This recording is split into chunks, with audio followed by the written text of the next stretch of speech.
Hello everyone and welcome to the LightBringers podcast, episode 20. We are here today to talk about Steam release and all the things with awesome guests including Boots, Rookery, and also Truth. Ta-da! Oh, here in a second. Episode 20? Yeah, of season 2. Of season 2. Season 2. Oh, wow, that was fast. How many episodes did the network pick up for this season, Jebro? Jebro, are we renewed So for? close. Are we renewed for next season? Season Yeah, 2. the only reason I had another season was because the graphics changed. Oh my gosh. I love it. I like breaking up podcasts into seasons. I think that's fun. I like I it. think so. The next season should probably be after the 10th anniversary. Well, the first episode should be the next remember, less than 20 weeks ago, we were at like episode 50 or 40 something. So No, did but you that was because retroactively it was did you the retroactively say that season 2 started earlier than you announced it? So it's the season 50th. Yeah, it's the 50th episode overall. Like we've done 50 episodes. So you know when people say like this is the 100th episode. So did seasons 2 start on End of Dragons coming out? Pretty much. Around there. Yeah. It's around there, I think. Yeah, actually. We just haven't talked about it yet. We still haven't, and you know what? That's okay. I think it is okay. I think it's gonna be okay. Is it okay? Yeah, but the I don't Steam know. people are coming now, and now it's gonna get spoiled for them, you know. It's a whole story arc. It's a whole story arc. So season 2 ends with the culmination of us finally talking about the final stuff in the End of Dragons. Oh, That's it. okay. I like the way you've spun this. That's good. That's good. Culmination. I like that word. Culmination. Anyway. Okay, so chat, hello as well. If you are not here live, then you can watch and listen live on a Friday at 12 p.m. Pacific. That is 7 p.m. GMT at the moment as well. Well, GMT never changes. Pacific may change because that's something that happens before. Anyway, episode 20. We're talking about different bits and bobs. But first of all, don't forget to like, comment, subscribe, do all the things, whichever platform you're on, so you can follow it in future and get alerted. Massively appreciate if you can do that, as well as checking out our awesome fellow guests here. Check out the description for links and all the things. Check them out. Just gonna do a quick intro for everyone. Rookery, tell us what you do, where you do it. Hello. Jebro, I like how you start this episode with, we're going to be talking about bits and bobs, and it's like Steam release is happening next week. Yeah, It's like, that's a that's bit. not a bit. That's not a bob. That is a huge It's an thing. and. I do this, and I have a bob. That's what they said. Sorry. But yes, I am Rookery, aka Rook. You can find me, as I'm sure you all know by now, over on Twitch, twitch.tv, Rookery, ROOKURI. You can also find me on YouTube at the same, and on Twitter at Rookery_. I don't have a question from you this week to answer, like a weird question about favorite shape of food or something. If you could have a pet that's smaller than a dog, what would it be? That was random. How big of a dog are we talking? Yeah, like, I'm talking about I'm talking like mid Smaller dog than a bread size. smaller than a bread basket. Smaller bread than a bread basket. A bread basket. What country? Is this smaller than a bread basket? I think it is. I think it'd be really cool to have like an actual bird, like a raven or a rook or something like that, or a crow. But of course, to have it in like a responsible setting, and probably because it. Well, okay, I'm saying that because this isn't an ethical Oh my God. conversation. No, I'm just It's just a saying fun that one. because I needed to preface, because like obviously if you can release back into the wild you should, but if it was a rescue animal and it needed a good home or something and it needed a good place, then I would do that, and that'd be cool. I just don't want to, contribute to people being like, I'll just get a tiger and then not taking care of it. Tigers Which is are bigger than bed boxes. Tiger though. King. A little bit though, yeah. Okay. Baby ones, Yeah. maybe not. Yeah, baby ones. That's a good point. Baby tigers or ravens. I'm gonna change it to baby tiger, and I don't know what we're talking about anymore. Thank you very much. Go follow Rook and do all the things. I like how Rook's just like mute. I'm done now. hey, I said my piece and I am done. Gotta stick by it. That's true. Croof, since you talked last, same question Oh, gosh. as well as your intro. Where you do it, where you do stuff. Well, hi everyone. I'm Kroof. I do a lot of YouTube content over on YouTube. A lot of Go West 2 stuff. I don't know, it was funny. I feel like this is very disrespectful to your guests, I'm sorry. Jebro. I'm gonna shut up. sorry. Laughing at my face, wow. But yeah, I do a lot of Go West 2 content, very generalized stuff, going over news. I just posted a build video actually about a Chronomancer taunt tank where you can get up to 20 seconds of taunt. Kind of a very niche thing, very fun. I kind of was like, I think I mentioned you, Boots, in that video. I can't remember. That sounds like something I'm gonna go watch that. Yeah, but I also stream around Twitch throughout the week, and in terms of a pet smaller than a dog that can fit in a bread basket, me, just because I'm so small and like so petite. You're going to I get would- yourself as a pet. I mean, you can Maybe get like a- yourself made as a pop figure. This is true, but I would probably say maybe a chinchilla. Maybe a chinchilla. Oh yeah, that's Nice good. and They're small cute. and soft. Yeah, I like chinchillas. Okay. I'm liking this. This is good. Okay. Boots as well. Your intro about- to yourself, what you do, where you do it, Right. and the pet thing. Hi, Hi. I'm Boots. You might remember me from such things as Boots Pad Builds and leveling to 80 with fishing, and most recently leveling to 80 by only hitting POIs and waypoints, and Is that even doable? it is. Really? Interesting. Yeah. You have to do map Yeah. completion for everything, or have you Well, got you options? you don't do map completion because you only do Can't do POIs and rewards. waypoints. Oh yeah, but like you have to complete every single one for. Oh yeah, you each got to map. do most. Yeah, everything that's so I had to use a experience booster, and you have to hit every That's map cheating, that isn't it? you're. That's cheating. isn't it? No, well, because I cheating, isn't it? calculated it before doing it. I calculated before doing it, and without the experience booster, you aren't able to get 100%. So you have to go through all the core Tyria maps. You have to Yeah. go through Path of Fire, End of Dragons, All of the living Heart story of maps. Thorns, and all the places that you're able to get to in Living World Season 3 and 4 without, because except the Wait, you've portal done it zones, already? I'm at level 79 and a half. What? When did you I do got- this? I got to level 79 and a half yesterday night. So I did it in 2 streams. I got to level 53 after completing all the core maps in the first Oh, stream. no way. In about 7 or 8 hours, and then yesterday was my other 7-hour stream, and I got to 79 and a half, but then I was informed by my wife that we were late for trivia, so I had to close the Wow. game a half a level away from getting to 80. So the next stream I'll finish it off. Wow. So your other character was Old Fisherman Boots. Is this like Adventurer Boots? This What is is Boots this? the Explorer.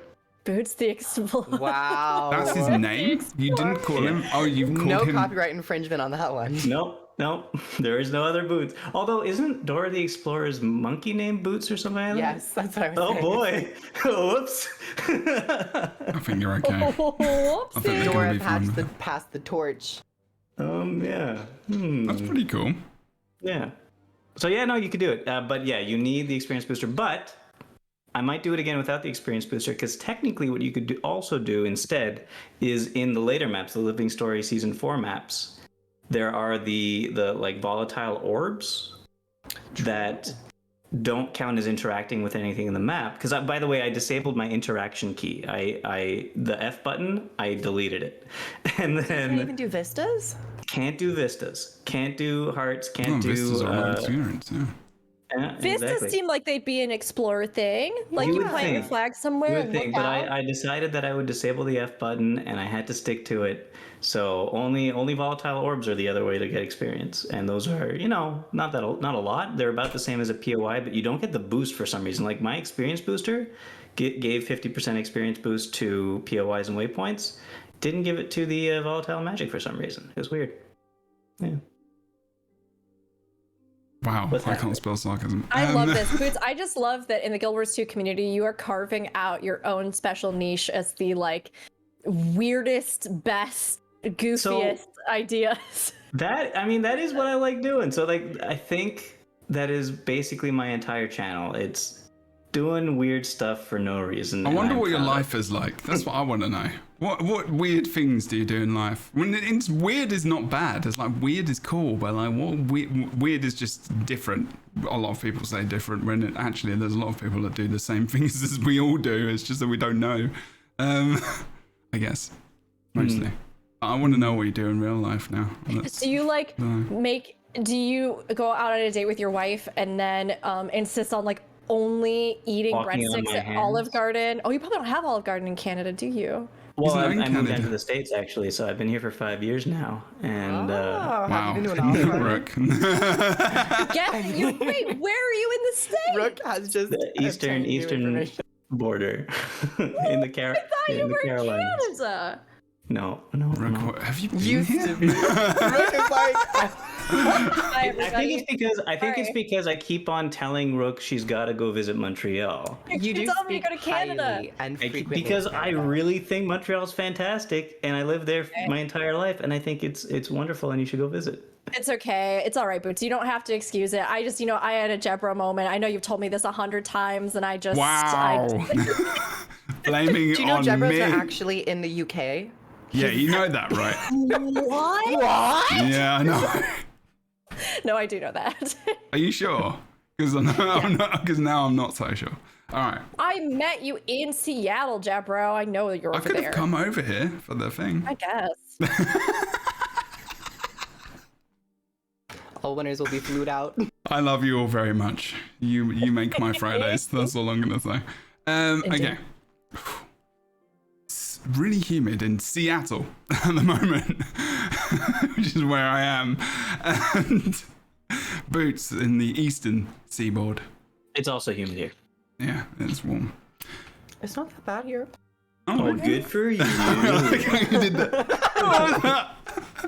I just still don't get the whole that thing. But, it must be American. Anyway, so It's not. I think it's actually Japanese. sorry, or Japanese. Yes, sorry, my bad. Japanese, South Korean. Yes. Yeah. Yeah, I don't. Yeah. I can't do that. You look so cute when you do it, though, Jebro. The double adorable bunny ears. You do actually look cute when you do it. I'm not just saying that. All right. Well, Anyway, it's, let's talk it's just news. peace, you know, for 70s as well, Yeah. like back in the day. It's also apparently an insult to French people. Yes, well, if you from do the it that British. way around, it's Yeah. an insult to English people. Yes. I have a friend whose dad's British, and he tells me the story all the time that it's because you're telling the French that, hey, look, I still have my longbow fingers, you ass. The long row fingers. Wow. Because apparently the French, back in the Middle Ages, used to cut off the fingers of longbowmen, the British longbowmen. Something like that, when they yeah. captured them. Yeah. Really? I didn't know That's that. dark.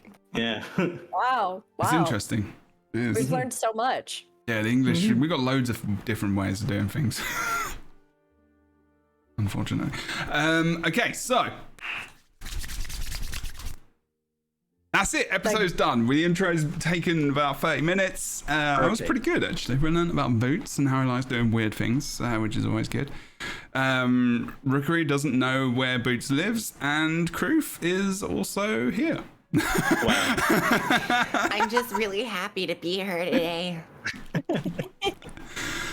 All joking aside, it's awesome to see you all. Please make sure you go and check them out in the description below. I hope everyone is well in chat as well. Nice to see you. And we also I will try and be a little bit more focused on chat as well today, as you have your questions and things and that you may want to ask us, because that might be a bit more of an opportunity to do that today.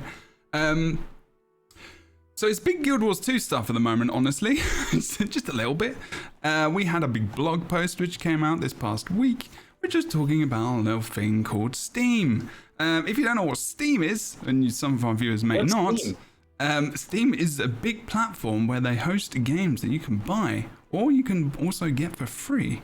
And you You can mean the access Epic them. Game Store? It's a bit like the Epic Game Store, but Epic Game Store came a lot later and is not as good. Is not as good. But Steam is great. So basically, a good way to start this conversation is a lot of MMORPGs actually do come to Steam eventually. It takes them a while because there's a lot of integration. They have to launch, and sometimes, you know, if it's I'd say Eastern MMOs do kind of tend to launch on Steam when they come on into the West a lot of the time. Sometimes. I don't know if Final Fantasy XIV did. Did Final Fantasy XIV launch before their Steam launch? With the browser? I'm not sure. Actually, I didn't get Final Fantasy XIV through Steam when I first got it. Yeah, same. I mean, they're you can still to this day get it through their client, through Steam, or on console. I don't know if it released originally directly to Steam. My guess would be no. With No, I don't 1.0 think so. and Nope, beyond. nope, It's the nope. bigger Yeah. ones don't tend to do that, right? Like arcades and stuff. They come later. Yeah. Okay. And then I would there's- have got it on Steam if it was the case way back when. That's a good question. We can have that question. I'll ask you that question They in have a some minute. dissent in chat. They might have. Oh, really? I don't think so. Maybe they didn't. Maybe. I mean, maybe. I can't remember. Honestly, I just Someone honestly can't Google remember. it. Yes. Someone do some popular research. upcoming. Go for it. I mean, all of you are welcome to do so. Guild Wars and 2 is chat. currently number 6 on Steam's popular upcoming releases. Let's go figure out what the top 5 are and kick them off. Okay, And you get can do rid that. of them. So we've got That's so actually different exciting. MMOs like release on Steam, and we're just gonna have this conversation. How does Steam kind of inflate, not inflate, but like, how does Steam boost your viewers? Like, have your gamers, your viewers? Well, I mean, viewers as well, because there's community hub on Because there. a lot and of there's ways people to do it. literally find all their games through Steam. Like they Like have a you Steam just account. said, like you said six- just now, like if it's on Steam, then I'd definitely probably get it. Like, why was that something you said? What was something I said? Yeah, you said that if it was on Steam, I definitely would have got it. Like Final Fantasy XIV. Oh no, well, because it's much easier to see new upcoming games on Steam. The Steam store is easy to navigate, and you don't have to like rely on a company's good or bad marketing to find out about another game. Well, that's very relevant. That's very relevant. Well, I mean, that's huge so though, true. right? Because everything is like formatted the same on Steam and it's all presented, right, in the same kind of way. I mean, I kind of think of it like, although I know now we're in the era where myself included, most of us get groceries delivered or use all kinds of other apps, but I think of it a little bit like a grocery store, right? Like if you have a store that's easily accessible to you and you go to that store and you're browsing in that store and you're thinking, oh, I need pasta. So you go to the pasta aisle, you're going to buy whatever pasta is there, right? It's in front of your face. It's there. You're curious, right? It's the same kind of thing when we look at a lot of these gaming hubs, right? If you conveniently have Steam and you're like, I want an MMO. Okay, cool. Well, let's go see what we've got with MMOs. And you look it up and, add to your cart or wish list. There's a convenience of just being able to see everything so that it doesn't depend so much on, I mean, like you said, good or bad advertising in a sense. It's not like, did somebody just happen to tell me about this game? It's not, oh, did I happen to see an ad for it somewhere? It's not, did I do a bunch of Google search and look up and try to see if I could find best MMOs right now? I mean, it used to be that when I think a lot of our technology was less, I don't know, kind of across the board, that I think more people would do that because maybe you have some weird, it's not even weird, you have a Japanese MMORPG that you want to play, but it doesn't have like a United States launcher or something. Yeah. So you would research, you'd be like, how do I get this to work? And then I run it through what? And then this. But that's not really the case anymore. I mean, many of those games have even come to platforms like Steam, and internationally, we're seeing more of an audience make use of things like this, as well as companies make use of it to reach as many people as possible. So now people look more towards the most convenient hubs that are right in front of them to continue to curate their gaming experience and libraries. Yeah. Exactly. So true. Well said. Well said indeed. I'm just trying to bring up the Steam page itself so I can give us a little bit of reference. There we go. This is actually online. This isn't my Steam thing, but yeah. It's a very good point. So like ESO, for example, so if you go onto Steam, you can, if you do a Steam search, I think, Elder Scrolls Online. So Elder Scrolls Online kind of went onto Steam when One Tamriel came out back in the day. This was a while ago. I think they've got roughly about 30k players, ish, something like that. I think if we go to Steam charts, you can probably find out. But that obviously that's 30,000 players that may have played it on launcher, but they may have switched over. You never know. Final Fantasy XIV, I don't know how many people. I should have got the numbers for Steam charts. Really, that would have been quite smart to do. It was I didn't. 120. Steam. So yeah, I looked it up yesterday when we were talking about Steam on stream. I said 16 million earlier in this thing because that's actually what Guild Wars 2 keeps marketing as the number of accounts or the number of active players at some point in the history of Guild Wars 2. That's 16 million. But yeah, so Steam has 120 million accounts.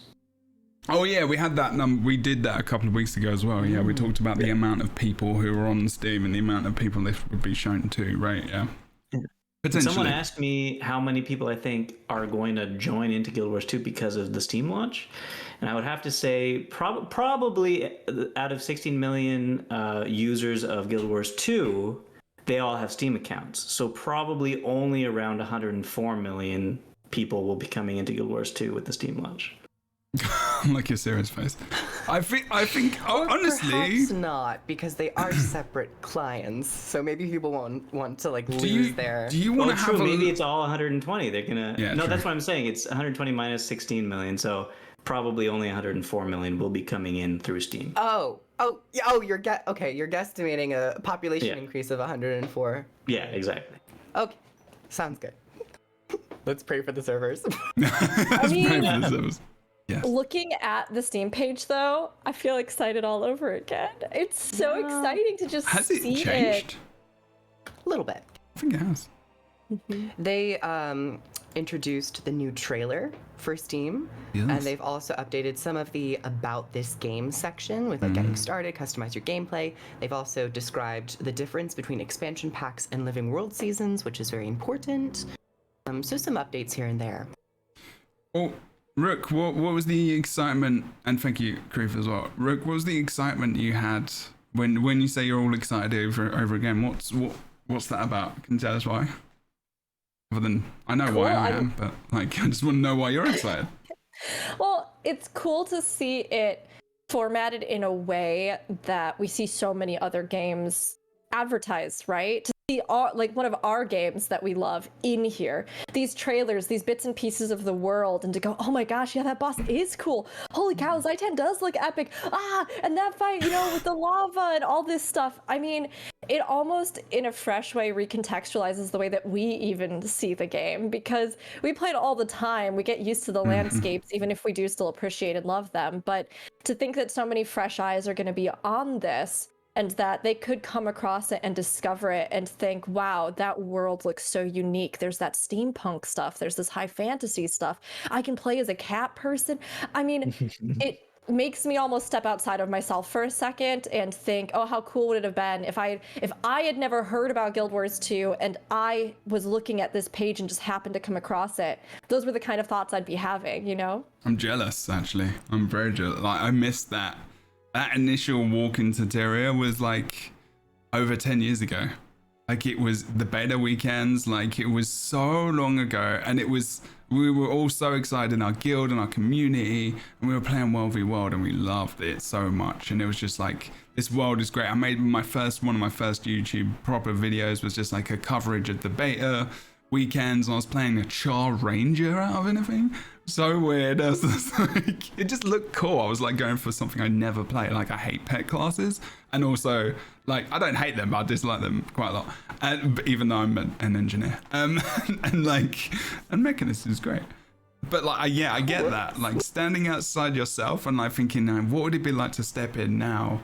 And honestly, yeah. It's exciting. How about Crew from Boots? What is it like to see Guild Wars 2 on the Steam page? Is this something you also like thought would ever happen as well? I mean, we've got new management come in. I think that's a lot to do with it as well. But like, yeah, I just wonder, what are your thoughts? Honestly, until it was announced that it was going to be, they were working on it, I didn't even think about it.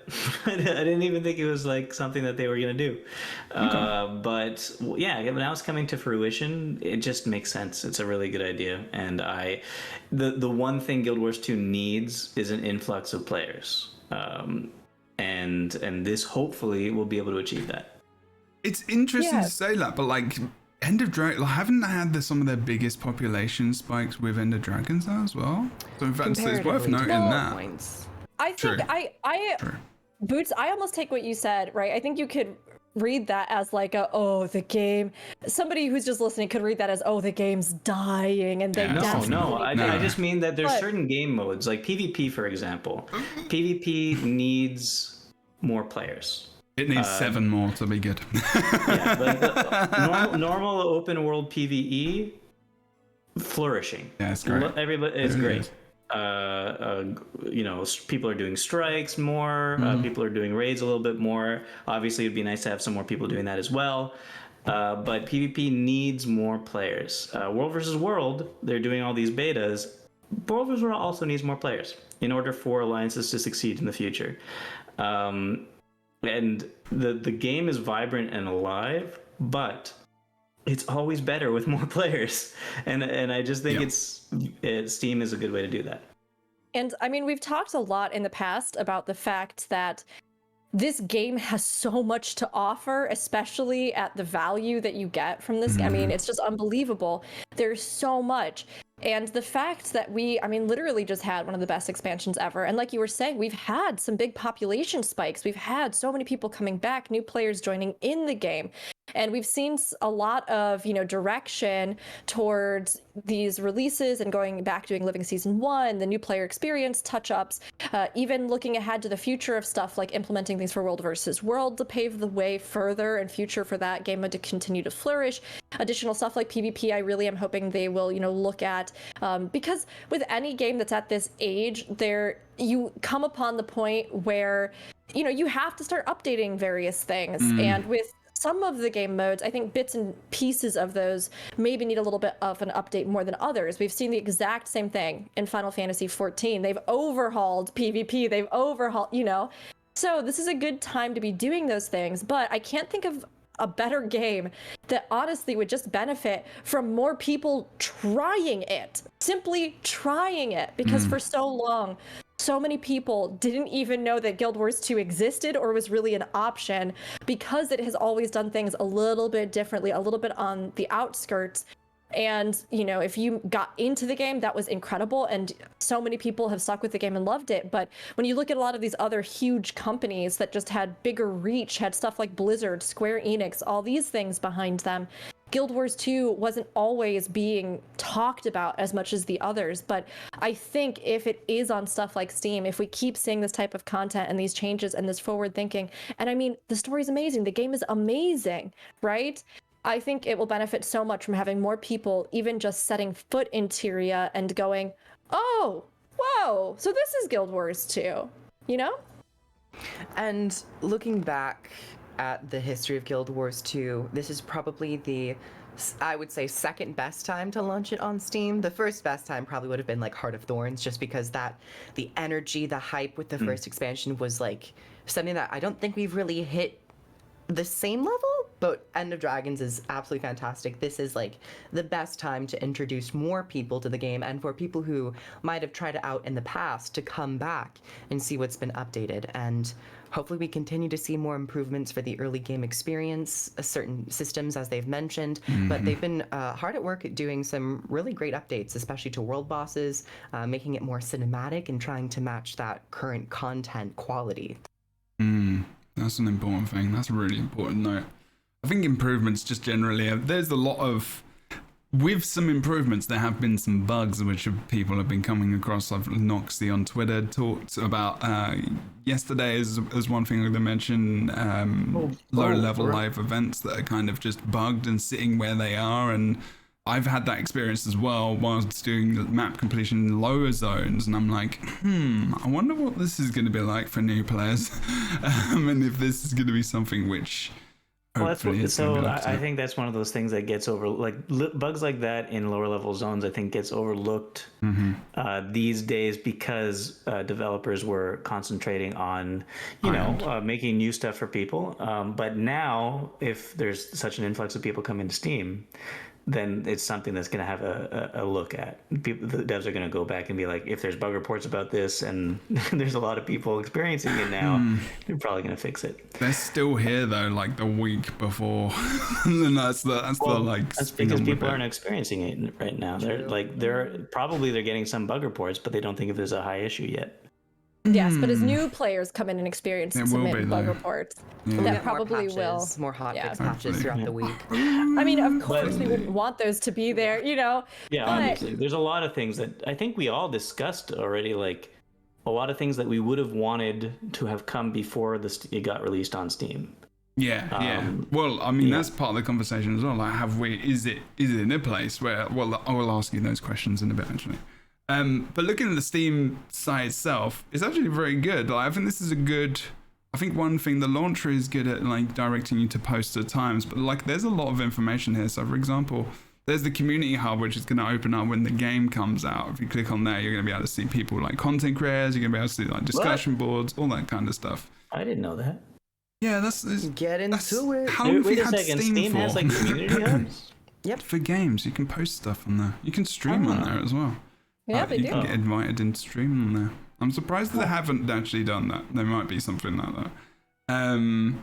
I know, for example, Muckluck announced that they are. This is an announcement on their channel, so this is something that's happening. Like, they're going to be on the Twitch front page during Yeah, the Steam Muckluck release. and Teapot, actually. Yeah. Teapot's the day afterwards. Yeah, that's cool. So that's going to be something which is Big awesome. Guild Wars 2 viewership. Well, and that's, that ties in with Twitch drops as well. So that's something we'll talk about in a bit, and how that impacts directories and stuff. But for now, Actual Steam page. the Steam page is pretty cool. I like these banners, these movement, these kind of like little, which make it just feel a little bit more alive. Do you know what I mean? Like, and it's not just that. I've not seen that before. Usually games have just like static images, but Yeah. having a bit of animation to them, it's definitely eye-catching. And they talk about the world, and they talk about the game. They talk about the game a lot, actually. Oh, it talks about the free account, etc., etc. Actually gives you information. And one of the big things that came with this was a new trailer for Guild Wars 2, and we haven't had a new trailer for the core game in quite a while. And this was one that I actually really enjoyed. They had a huge emphasis on combat, showing the different areas of the game, character customization, the armor pieces. I think it was very well done. Nice. Yeah, I'm looking forward to this. I didn't actually. By the way, I want to update something. I think 2 episodes ago, I talked about a bug with Mechanist and Untamed, where the summoned creatures, like the summoned golem that you can get from the Golemancer runes and the one from Asura, they don't do their special abilities with Untamed and Mechanist for some reason. Apparently, that's been fixed. Yeah. Exciting. That was a random piece of information. You were the director. I learned about it yesterday, and I wanted to correct myself because apparently it's been fixed for like at least a month or something. Oh, now, so- okay. Okay. And I see chat talking about this, but something that was important to know about that page is that they have listed, although right now it's not on, but I assume it seems like this is going to be on there, and they're probably still ironing out a few things before Tuesday. But the living season packs were included as their own thing on the Steam page as well. And I'm sure they're still trying to figure out exactly what they want to do with language and communication of that. What kind of category? Is it technically DLC? Is it, whatever? But it does seem like they have the intentions to list those as content in the game that you can get. Again, having that like bundle pack or something that is like the complete experience, so that players don't stumble across this and feel as though they haven't gotten what they're supposed to get from the actual expansions and gameplay when they decided to purchase it. So that's awesome. And yeah, I can't wait. I hope they also reflect that on the main website too. Is it that you? Sorry, Criff, go first before I say something. Just to add on to that, because it kind of ties in. They're probably working on the wording, of course, but there's also going to be an addition of a complete package that you could order, where you get all the expansions and all the seasons at once. So they're still doing some finishing touches with like how they're integrating Living World into their own products, and then baking it into a complete pack. But yeah, that will definitely be on for people to get. That's around $100, right? The complete package. Did they confirm a price point? I heard in Reddit and Yeah, I think I saw on Reddit that it was about but $100. I don't know. Might not be confirmed yet, but Yeah. Isn't that about how much the Ender Dragons and all the gems and all that kind of stuff is? Around that, isn't it? $99? I can't remember. On the website. it's around there. But for the amount of content, you know, I think the bundle for the expansions is like $60 or something, and then for all of the seasons, 100 is not too bad. It's a pretty good deal. That's a ton of content. I mean, even if you just think about the raw cost of each expansion before they started bundling and compacting them, right? So like, of course, now you can get them, but they've been around with the new one with End of Dragons around that like 60-ish marker anyway. And then if you bundle all the living season content, and presumably they probably will have some kind of, I would assume, gems and stuff that would come with the End of Dragons and things with that. I mean, that's, I think, a really good value. Especially if you just want to get it all in one go and never have to worry about it ever again. I think it's difficult though. There's different, because I did get a little bit of $100 might look like that feels like especially for a game that you've not played yet. But like, I guess you play the free one and then you buy the game, like you get to 80, right? And you're like, I like it. I think that they definitely have to. I think they're gonna have to do. Hopefully there is. I don't know if they mentioned this. Like just having the Living World packs as a separate thing you can buy just on their own, right? I think there was something they said. Did they say that? I can't remember. But hopefully, and it's not going to be available yet anywhere else other than just on Steam. So it's not going to be in the store or anything else yet. But they have said that in the near future, hopefully, it is good. It is really good. It's important. Obviously, season 1 is free. Yeah, I hope they make for more stuff available through the Steam client as well. Like they has, you know, like bank inventory slots and all this kind of stuff, and you can just add it to your account that way, because it's gonna do so much better with just generally their revenue stream. Like they just need to make stuff a little bit more accessible, because people like to just, you know, get Steam credit. Because you get Steam credit for Christmas, right? Like, I mean, I used to for my parents, as long as Steam's been around, just been like, yeah, I'll Steam gift card, like $20 or $30 or whatever. That's gems, right? So it's going to be good for all of that kind of thing, which I think sometimes we forget. Like, you know, people have a lot of cash which floats around on Steam that isn't. I've got $50 on there that I've just got there for a game or something that I want to buy in future that I know someone gave me some vouchers for, or I got like some discount somewhere and I got some Steam credit or whatever. So there's a lot of potential. I actually think, and I'm not sure if anyone can confirm this in chat or here, there is no price on there if you log in right now. There's nothing. There's no even pre-orders. Oh, for the game? Or yeah, for the game. 2? You can't pre-order it. The base listing is marked as free. And then if you look right now, it says content for this game, and that has Heart of Thorns, Path of Fire, End of Dragons, and the Living Season thing was on here, but it's not on here right now. And those have NA as the pricing listed, not available just yet. Wish list. So like, I mean, this is something where I'm like, pre-order, I guess this is a lot of the time is for games where like they're not out yet, I guess. But at the same time, I'm like, could a pre-order have been quite a nice way of like, for Steam specifically, could it have been a nice addition? Like, I mean, would it have been something that they could have thought about? Just a nice idea. They would I mean, probably need to think about pre-order bonuses as well. And I don't know if they'd want to like do that along with it. Could have just brought the ones back, you know. Do you remember, Criff? Like, you know, the ones we got, those free armors. The Whitlock stuff. That was so bad. And the title. Yeah, they could have done that. But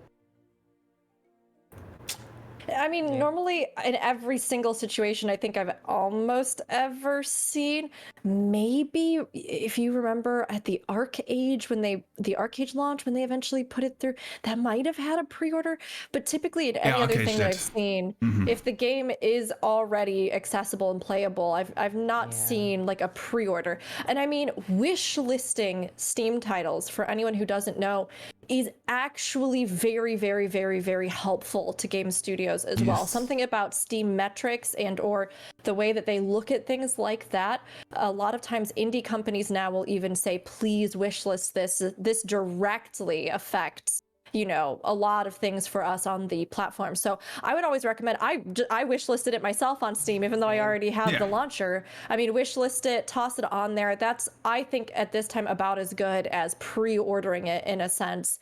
Absolutely. And it shows it up on that chart, right? That was that we saw on Twitter as well. I think Grouch, aka Josh Davis, director of the game, tweeted out a tweet yesterday was saying, oh look, Guild Wars 2 is kind of in the top 10 of games like, you know, wishlisted. And I was like, wow, that's ridiculous. That's awesome. Cool. There's a lot of people. Wishlisting that. So if you have not done that, go to Steam, wishlist it. Keep it up there. And just keep it there. Just keep it there forever, even when it comes out. Okay. So. All right. Yeah, I'm gonna do it right now. Yeah, do it. Absolutely. If you haven't, please do. Absolutely. If anyone wants to drop a link that's subbed in the chat as well, you can do that. Or mods. Okay, so what else is on there? Not much. There's a few little reviews that have kind of like got Game Informer and stuff like that. Well, apparently you only need 4 gigabytes of RAM. Interesting. The Guild Wars 2.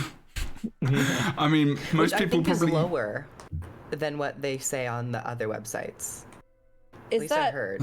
just referring to the core game Can explicitly? you even get 4 might be. gigabytes Yeah, of RAM? No. Can you, I don't know if anyone would have 4 gigabytes of RAM. Yeah, I don't think Gonna that's. It's only available for like Chromebooks. I think. I was gonna say, yeah, like maybe your cell phone, because I think cell phones probably have more RAM than 4. I mean, and that's an indication of the future. You never know, because if you played, like, there's a new MMO that came out in the last week, which is on cell phone, which is ridiculously good. Was it Fantasy or Tower Fantasy or something? Fantasy Tower Fantasy, I think that's what it was. Yeah. Oh yeah, Tower Fantasy. Direct, really, Yeah, really yeah, good. yeah. Okay, moving on. Steam. FTS. Yes. How do we think? How do you think that's going to affect all the things? I'm pretty happy and excited for Steam. Honestly, next week is going to be ridiculous.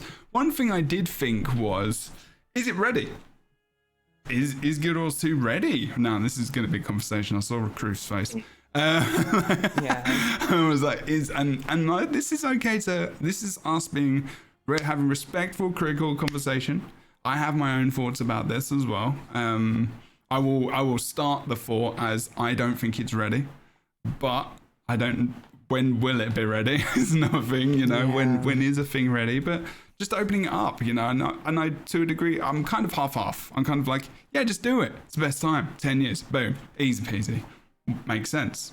There's, you know, coordinate the way you have. The way they're doing it is perfect. But is the game itself, like, is it there? Yeah.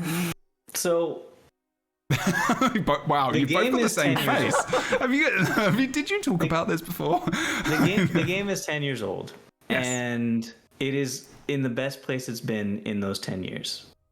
So yes, the game is ready for Steam. The game is Yeah, ready for it Steam. can launch. It works. It can launch. I mean, obviously, I think we all have little things that we would like to be in the game or changed about the game to make like the perfect Steam launch. But the game is ready for Steam. Like, for example, I think some of us want maybe the looking for group situation, like the system to be a little bit better than it currently is. That's a nice little wish. I think that maybe, I mean, they've changed the amount of experience you get from level 1 to 15. You level up a lot faster than you used to. Okay. So that helps a lot. But I always thought that the level 1 to 20 experience is a little bit odd for people. They don't quite know where they're supposed to go in the first 10 levels. 1 to 15? I thought it was every single level that they've increased. No.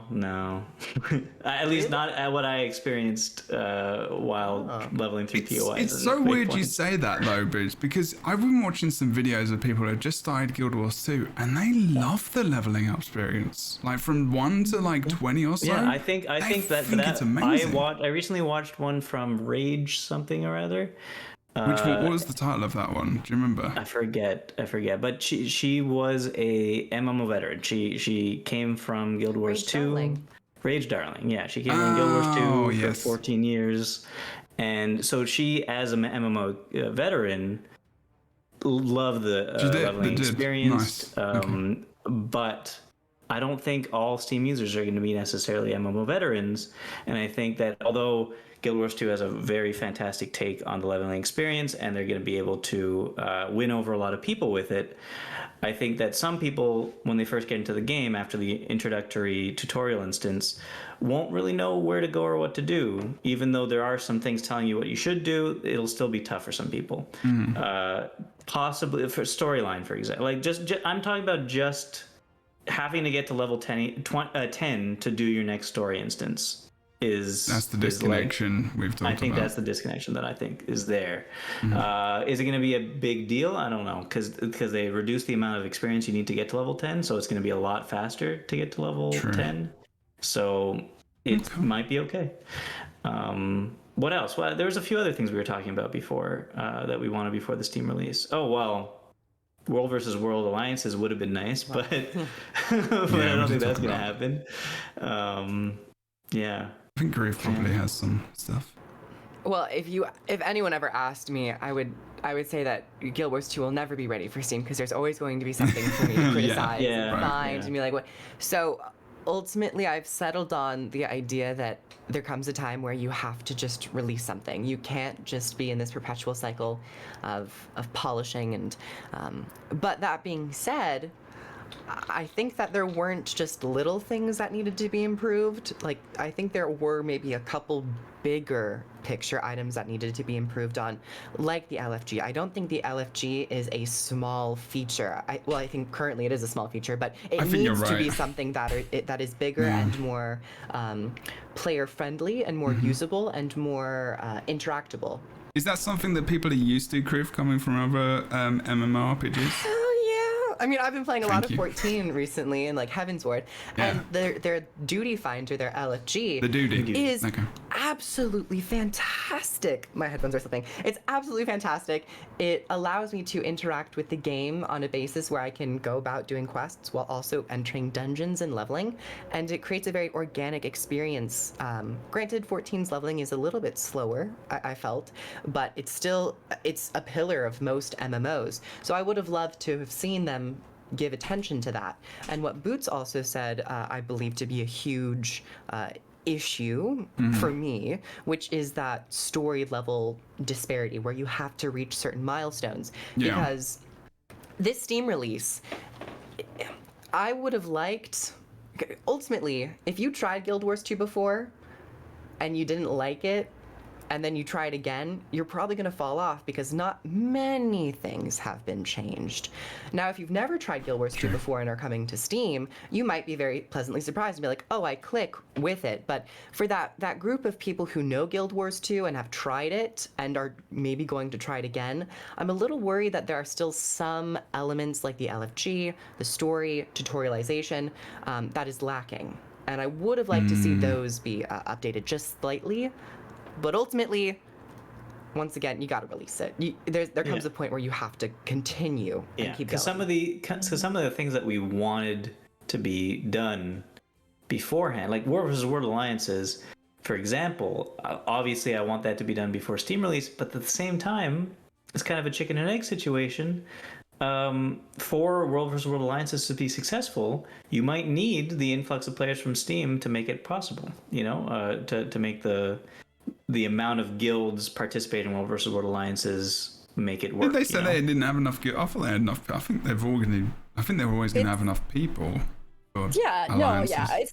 It's funny to me because alliances is not what came to mind for me as to why this would not release. It's one of those things where, Boots, I think you said it best, right? The game has been out for 10 years and people have been playing it. And it has a community and it has a higher number of players than it has. And so is it ready to launch to Steam? Yes, the game is already launched. It is already out. We have one of the best expansions they've ever done on the table for people to play. In my book, again, whether or not they release on Steam is really just about what we have seen them having concern about, right? Retention of players, how many new eyes they can get on the game, how their experience is, and can we get another wave of excitement as we push on to the future of this game, especially when they've done so much that has been so great recently, right? But yeah, the things like alliances, I think people still play and enjoy World versus World as it is, and I think that with this theoretical influx of players, yes, it will be even better having these, alliance divisions and stuff. And I mean, we've had the betas going on, so they'll still be able to experience those. So that didn't come to my mind in this regard. The pacing of leveling did, but as Jebro has a quote here from the blog post that came out where they were talking about what they've done, and they do talk about, we've improved the leveling pacing, we've updated default options, keybinds, added multiple tiers of new achievements to guide players up through 80, added a free trial for the Raptor mount, all that kind of stuff. They've given and updated some of the leveling rewards. So there's a lot of stuff, the dungeon stuff and the currencies and many more things that they touched on here, the world bosses that they polished up for release. All of these things I think were good. The one thing that to me is the thing that would make me go, this definitely should have been done before Steam release, is the release of Living Season 1. Yeah. Because to me, the big problem you're going to encounter at this point is that players are going to go through the game and they're going to play the whole core game and they're going to get into Living Season 1, and then halfway through the story's just going to stop. And then Living Season 2, I guess I'll start. And then you start Living Season 2 and Scarlett's already dead. And you're like, I didn't even... Wait, did I kill her in the last instance? It's like... I was literally getting to this. So yes, good job. Yeah, absolutely. Carry on. That's another thing. Yeah, go ahead. Sorry. Oh, I was gonna say, that's the thing to me that feels the least organic about this timing. And I understand why they're kind of having to do it. And I do think that timing-wise, the 10-year anniversary is a big event, and they are doing a lot of other stuff around this to really make it a big celebration. And of course, I would have loved it if they had reworked some of the tutorial, if they had really given us a super strong new kind of intro to the game that at least gives you a preview of the slightly more intricate systems and things that are interesting and what you're going to be looking at further down the road. But at bare minimum, for me, the biggest thing, the only thing right now that I'm really like, I would have loved to have all these other things, and I think they could have made the game even more successful at launch on Steam, but those don't even matter to me as much as the Living Season quandary, which is what I think is likely to really trip new players up. But all of that to be said, we've been playing this game even without Living Season 1, and many of us came to it and loved it for years. So I don't think anything is, again, a complete and absolute make or break in regards to Steam. I think we will see a lot of new people. I think we'll see a lot of new people fall in love with the game. I agree, Kroof, that with some of these things, if they'd had an even stronger, more dynamic opening, would we maybe see some return players who fell off, especially in early game, get hooked in and curious about later game? Probably. But for me, the biggest question right now is that Living Season 1, honestly. Yeah, I agree. I think, so it's not going to come too far out from the Steam release, right? We're going to get the 4th episode very soon, I think, after the Steam release, or the same day. September 10th or something? September 10th, so very soon afterwards, and then the one afterwards probably going to be 2 months after that. So it's not a long time until Season 1 is done, but... Well, there's still one more. Yeah, there's one more episode after that. That's what I was saying, yeah. All right, okay. Did they say it's going to come out the next month, though? I said probably 2 months afterwards, because that's the usual release cadence. All right, sorry, my brain stopped for a second. Yeah. So that's not that far off, but at the same time, like, that is a problem that Guild Wars 2 had at launch. They had the core game, it came out, and then there was a period of time... Creep's face during this podcast is gold. It seemed like they didn't quite expect how much of the player base would just zoom through everything as quickly as they did. Isn't that funny though? Because that's pretty much what a lot of people do. I know we don't all necessarily do that, but I think a lot of people do. And like chat was talking about that as well. And they're like, do we think honestly people are going to get there? Yes, they will. Yeah. They absolutely there will be people done with for sure. What we have of the core story and Season 1 in a week at the latest. Absolutely. Yeah, especially with mounts as well. You get mount at level 10 now. Now you can get around the world even quicker. So you're not even able, like if you think about your map complete, if anyone's done map completion recently, or even just going through End of Dragons, I imagine walking that. Imagine running that, and also being a new player and not having a build with swiftness or super speed or anything to get you through quicker. Or abilities or anything like. Yeah, if they left mounts to a bit higher level, they should have done that. They should have probably left it to like 40, like halfway. You get a mount or something. I mean, I know they want to. You know what? Gliding people could love. Come at 10. Like gliding is interesting. That's true. That's it's a different movement mechanic. But yeah, to play DA a little bit, district attorney. District attorney, I'm liking it. Let's go. I mean, Are you qualified, agree. first of all? Ultimately, I agree that it is a little strange, but maybe they're trying to play it to where they're going to allow newer players to experience the release of an update. Where they're like, oh, this is what it's going to be like. You're kind of getting the players, new player base used to the content cycle. So for newer players not to expect like you get everything super quickly and then go like, oh wait, we have to wait 2 months. So there might be that element to it, but I maybe would have pushed back towards at least like the launch of episode 4 release Steam the same time. Yeah. And then let everyone get that would to have been good. the penultimate episode, and then everyone can experience the final battle for LA. And that would have, I think, maybe been a bit better. Also getting the strike mission that day as well, which would then increase longevity. So the timing maybe could have been pushed back to September 13th to match up with episode 4 release. Or bring it But it's not that, Or it's move not that episode bad. release a little earlier, but that's probably difficult to do. Yeah. Yeah, we don't know the schedule. Yeah. Plus, it's summer. Summer is a difficult time. Like, this is coming out right at the end of summer as well. Well, end of summer. You know what I mean? I just hope that maybe with the episode that's coming out on the 13th, there is something in there, a little thing at the end that, you know, says, I don't know, this content is being re-implemented. Look out for episode 4 or the last episode coming in blank. Otherwise, you know, you can continue the journey and then later see just something that gives players a heads up about that gap. Because it's a very unique and strange situation. There's no other game I can think of that has retroactively, and it's understandable why they had to, but there's no other game that I can think of that retroactively is like filling in a piece of story from 9 years ago that's being re-put into the game. And yes, I don't know exactly what they're going to do. I don't think the timing's ideal in that regard, but everything else to say, I do think they've done a lot of things that already are very good, positive changes. And we've seen many other games that launched on Steam. Elder Scrolls Online comes to mind because I know, you know, Jeb and I play it and other people have dabbled, but Elder Scrolls Online, you know, launched on consoles, launched on Steam, launched all over, and they still have overhauled that game multiple times. And, you know, I think have seen a steady growth, even with, you know, maybe their initial release wasn't as strong as it could have been. And honestly, I think Guild Wars 2 is in a much better place than even ESO was when it first launched because it was a bit of a hot mess and it was no fun for. Oh my God. Yeah, no, yeah, that was bad. that was, should I tell you what, that release, if you ever want to see someone talk about a release of an MMORPG and be massively entertained and also slightly sad, go and watch Angry Joe when he streamed ESO. Like, angry was not the word I would use. Quests were just not working. You couldn't party up and join the same quest.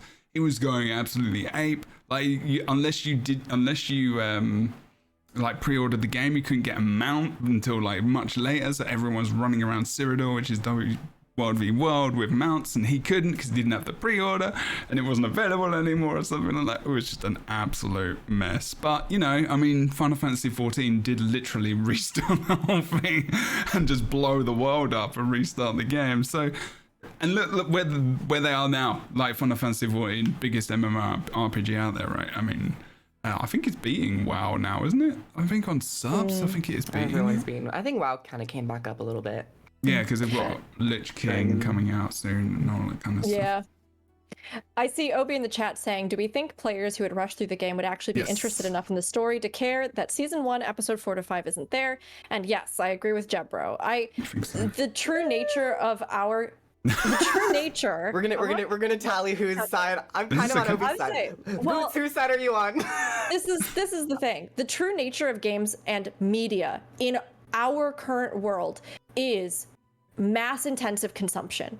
Look at things like streaming services, where binging an entire season comes out, and people who love that show watch the entire season in one go. Now, of course, are there players who skip everything and don't pay attention to anything? Yes. But are there just as many players, especially right now in an MMO space that is dominated by a game like Final Fantasy XIV, where the linear narrative is one of the most praised aspects, even if there are critiques? Like, yes, there are many players that had never tried an MMO before until they realized that good story and good experiences on par with single-player games could be delivered through MMOs as well.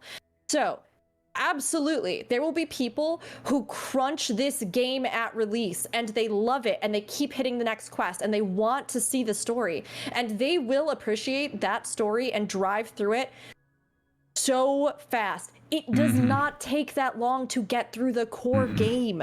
I have, even now before the changes, played through it watching the cutscenes and gotten through it in 2 days, 3 days. I mean, it doesn't take that long. And for players that may not know about the intensive map exploration and discoverability and dynamic events and stuff like that, the one thing they will understand coming into this game is a linear narrative trajectory. So they will go straight through that story as fast as they can. And then when they reach the end, they're going to go, oh, well, like, now what do I do with my time? Oh, there's so much more on maps than I thought. Oh, there's so much. I mean, that's because that was my experience, you know? I was familiar with linear story, and I love linear story, and I blasted through it. And by the time I reached, actually, End of Dragons was probably the first expansion where I really felt I knew and understood the nuance the maps could give me.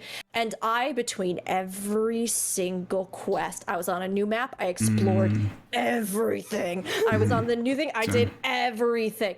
And that was different though, because that came from me learning the game, doing a trillion achievements on maps, figuring out what is on maps for me to do, what even achievement systems, all those sorts of things, right?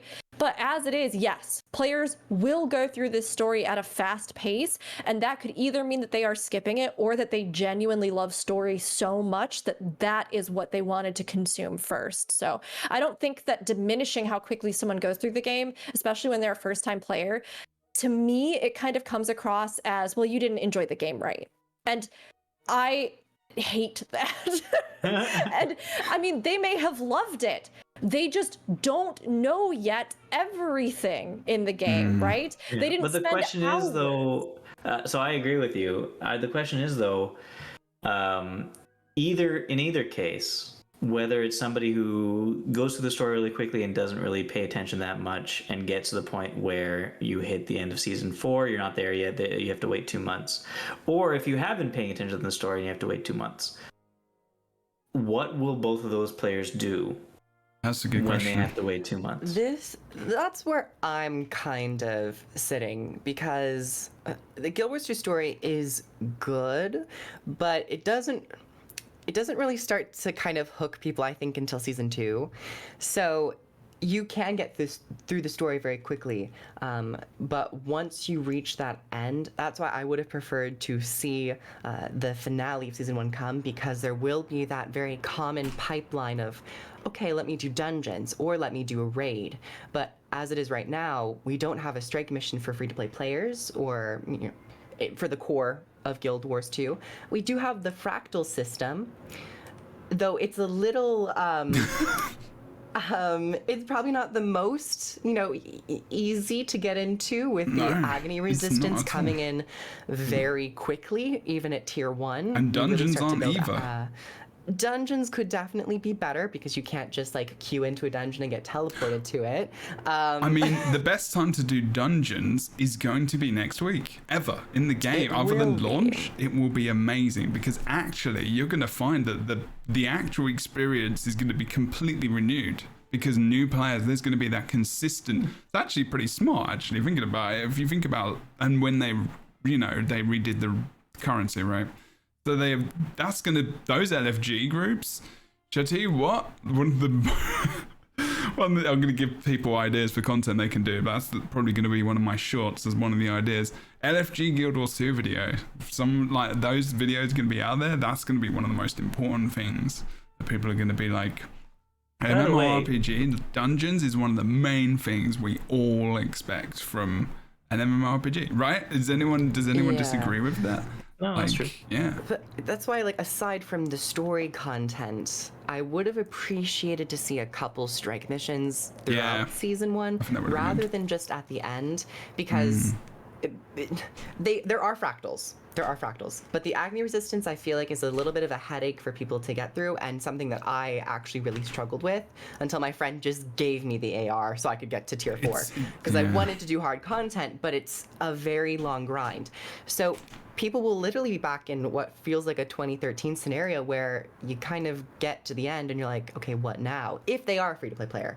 If they happen to be purchasing the expansions, they have more to go on and do raids, do strike missions, so that'll be fine for them. But will someone who appreciates the story as a free-to-play player purchase the expansions immediately, even though they have to wait 2 months for the end of the story? Probably. It really depends. I don't think if the game's free, like how many times, like, so Crew, for example, you played Final Fantasy for free for a while until you bought it, right? I still haven't played it free. There you go. There you go. So who else in chat? Maybe in chat can just put like an X up if you would rather play an MMO for free at the start and witness that than potentially pay for it if you had to. Why pay for the thing if you can just test it out, right? I mean, level 8 is the core game. Like, you can do so much rather than commit to because you can't buy the base game. You have to buy an expansion, which then brings the base game, right? So I mean, I would play it for free every time, especially if you're like a student. Can you imagine like the amount of students and younger people who don't have cash? Like, this is how younger people are getting into MMORPGs and just gaming because of accessibility. So free means access, which is always good. So you're gonna have like that's I think most of the time, but also Boots, you know, if they have that instant connection with the game, they'll bash in, they'll go straight ahead. You know, it really depends on how well they communicate what they're limited to as a core player coming into the game, right? I just had an internal monologue and I corrected myself in my head. I'll work you through it real quick.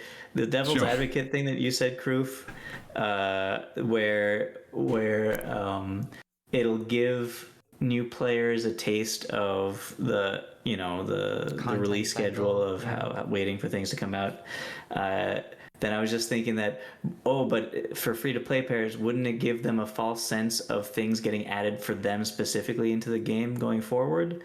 And then I was like, who cares? They're not paying anything for it.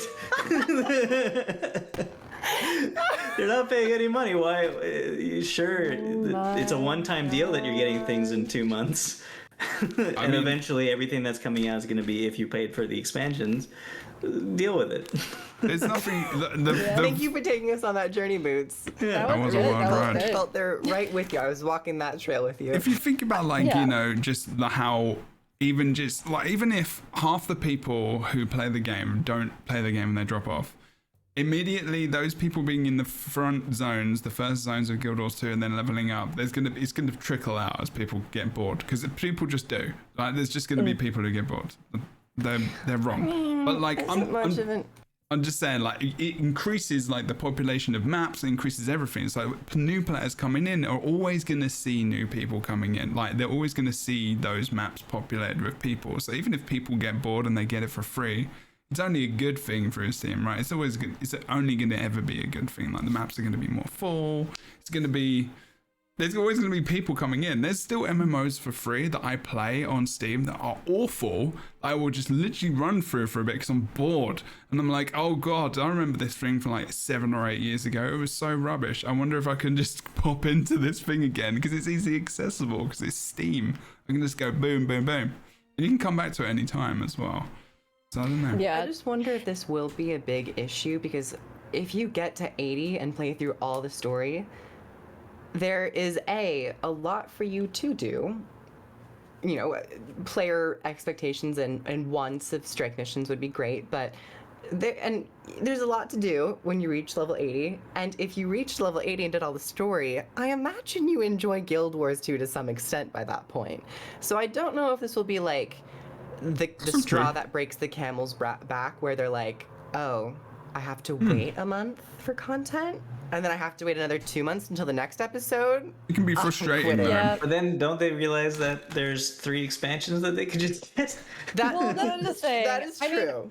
It's weird. Again, I don't think this is. We've been talking about this, right? I don't actually think this is going to be some world-ending thing. I think it'll be probably a little bit awkward at first, and some people will have a weird experience with it, and then all the episodes will be out, and for all the future years that Steam is, Guild Wars 2 is on Steam, it won't even be a problem, and we will see many future people come in because of the ongoing long-term effects of Steam, right? So I don't really think it is the end of the world. To me, it is something that, yes, might actually confuse or frustrate people a little bit because they can skip ahead to those other expansions. But again, right, it's one of those things where I think what you really want as a developer or as somebody is to have that flow. And actually, the end of Living Season 1 it has a perfect, at least from what I've seen, because I haven't played it myself, a perfect little carrot nibble at the end that would immediately lead people to smashing that buy button of the expansions. Because we will get not only our first strike, which will be new, but there's that whole thing where you defeat Scarlet and then a sound rings out across Tyria. And Spoilers. that is... Sorry, well, I didn't say what it was or anything. How dare you, a sound. There is a What Rook is sound. saying is there's a Scarlet? link from from season 1 to 2 to the rest of the game, and season 1 is massively impactful upon the game. If you miss that bit, you miss The so end much. of season 1 is impactful. Yeah, of It is course. a- but like massive.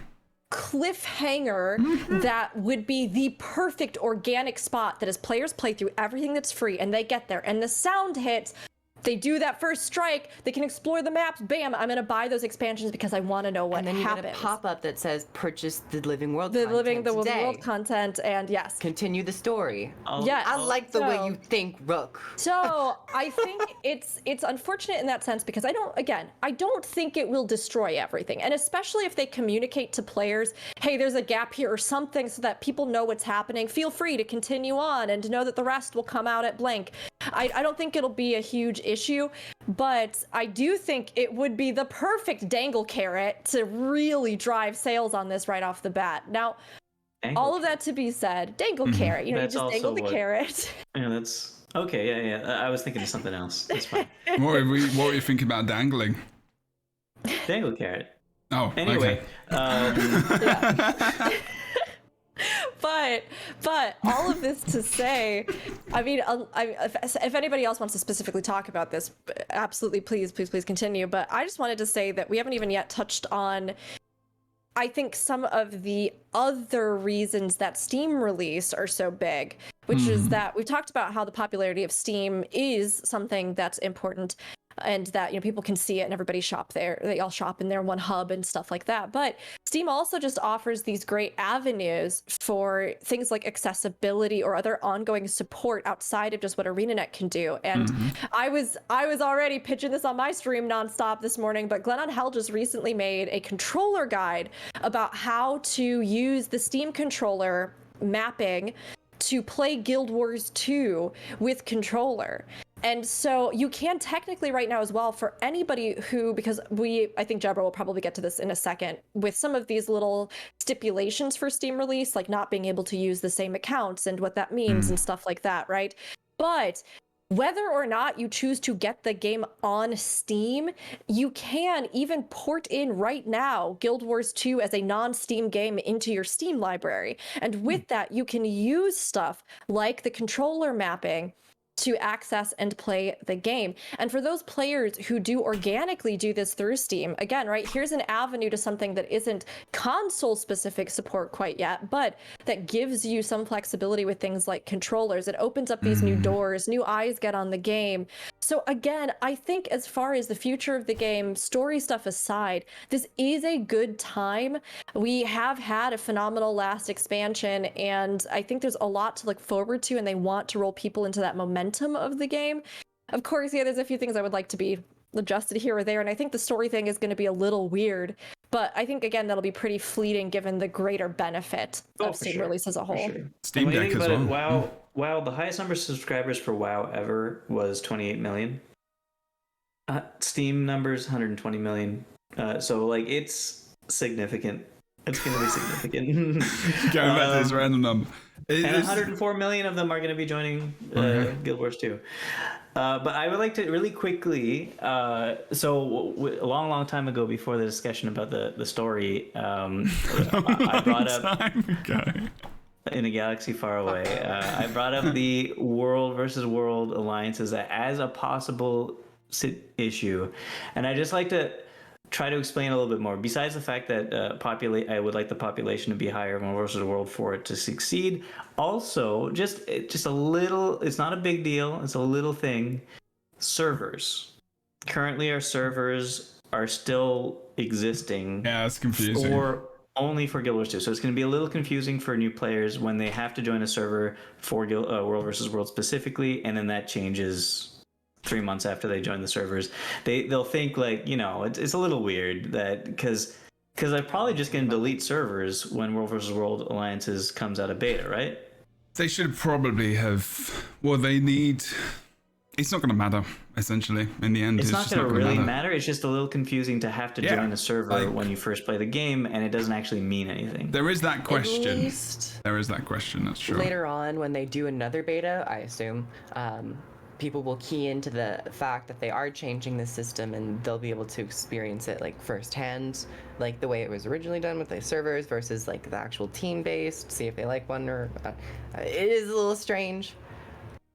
It's just something that's gonna have to keep going. I don't think it'll be too confusing though. Well, I don't think it'll be too confusing. Should it be explained though? Should it be an explanation? No. I don't know. I think it should kind of be explained because you still have to spend gems to transfer servers. So if new players make the mistake of joining the wrong server when they first get into Guild Wars 2, and then have to spend money to get onto another server to see their friends, and then 3 months later servers are gone. Maybe it's going to be a bit of an issue for some people. Maybe they'll do free transfers for a while.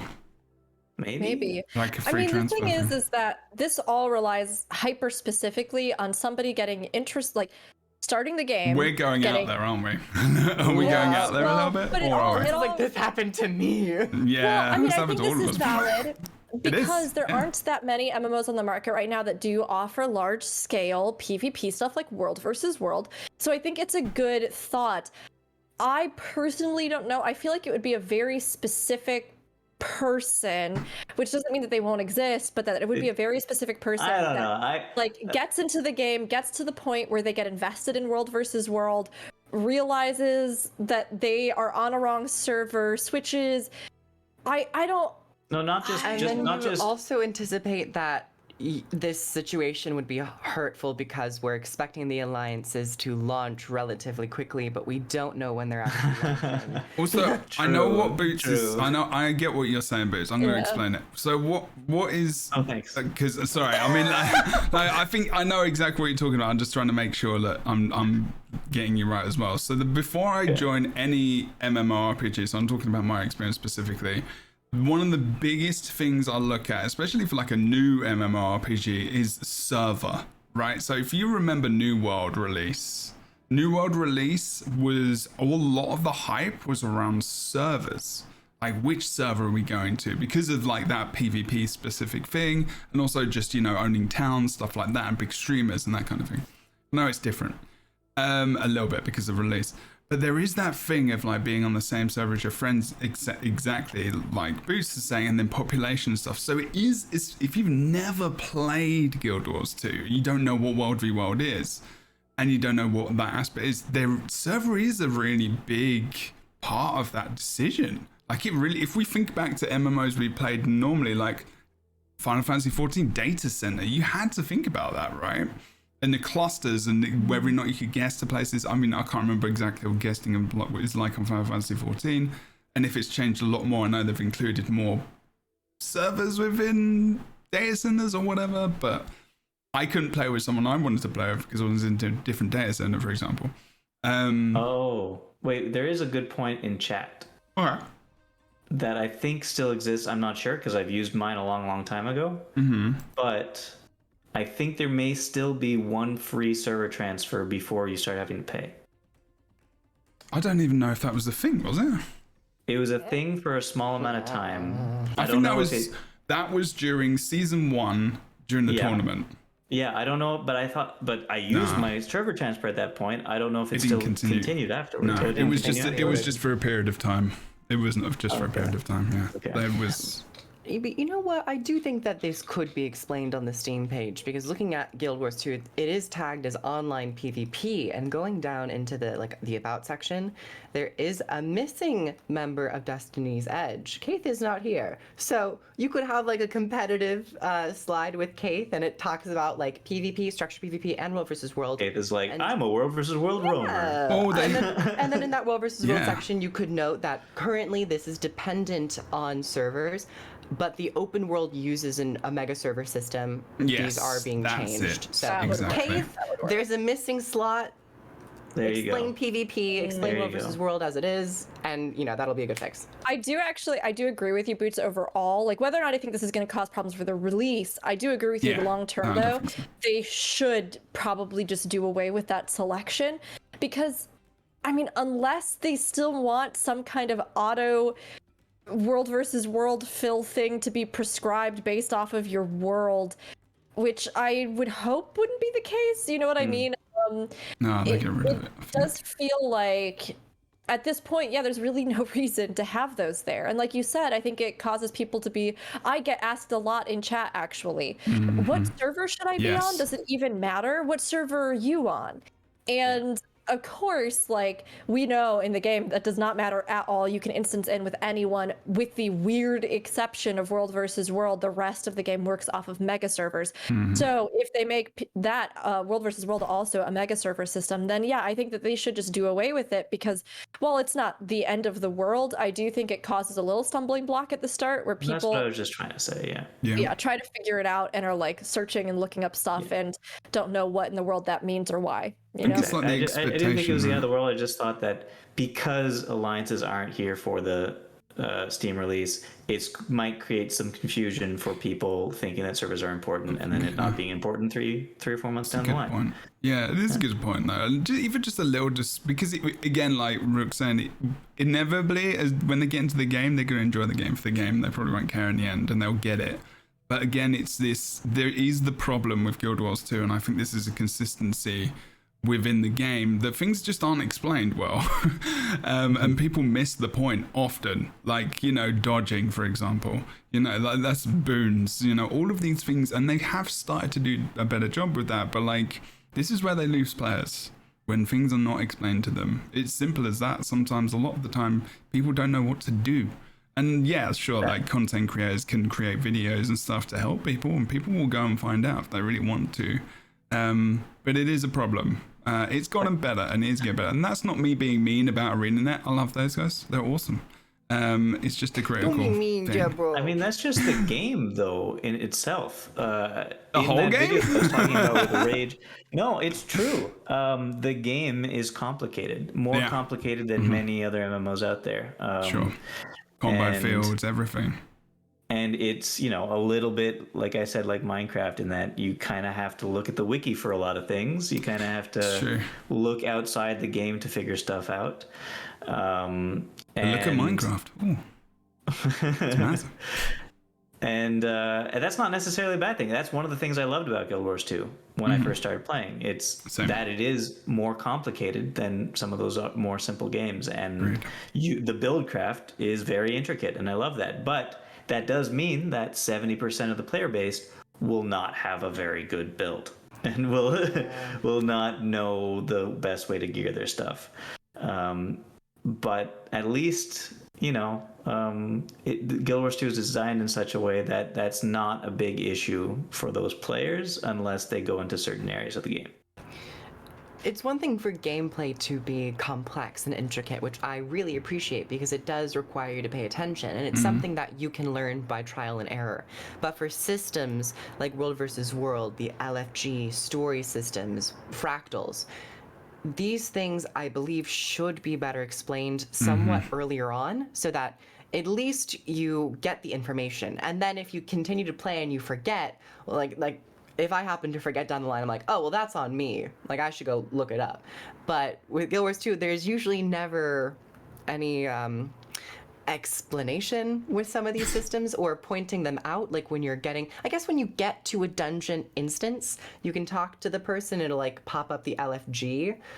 But you have to like know that dungeons are a thing and then be like, oh, it's not required, but should I go do it? Does it give me gear? Is this a good way to level? You get a mail.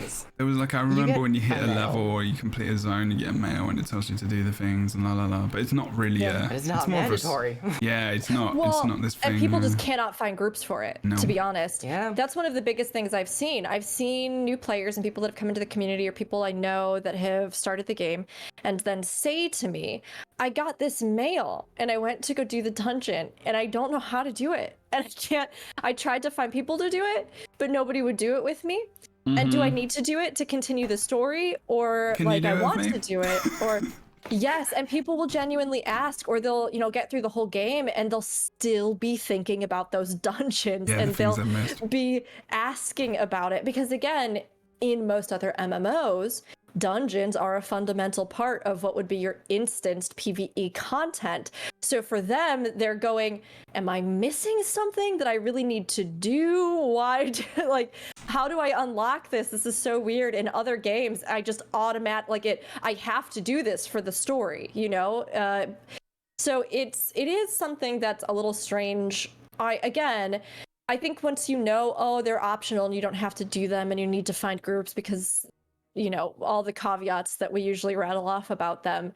Usually players will just go, oh, okay, and then just organically go through it. But again, I do think, just for the new player experience, having a little taste of what you can expect from instanced PvE at some point during that free trial, which eventually that strike mission will become, right?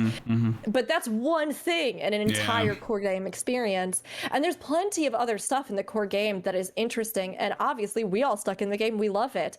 But players won't necessarily get a sense from just that of what they can expect if they are someone that focuses almost exclusively on things like instanced PvE, be that raids, dungeons, speed runs, be that, any of that stuff that they might enjoy or be looking for in an MMO.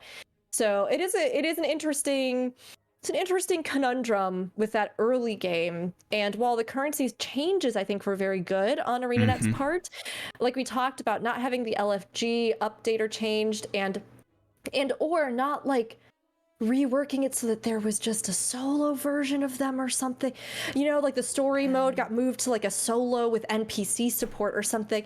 It's just, I think that will be a confusion point for some players, but I mean, again, you learn and you move on, and I don't think it's going to be the end of the world, right? But I think people are far more likely to find a lot of things they really enjoy from the game, especially with its gorgeous world. But those are a few things I've noticed as hangups for players in the past. This is the problem, though, and like as we say that this isn't going to be a problem, this isn't going to be a problem. Are we noticing a little bit of a trend that we've now mentioned a few things that aren't going to be a problem that actually together could be a problem?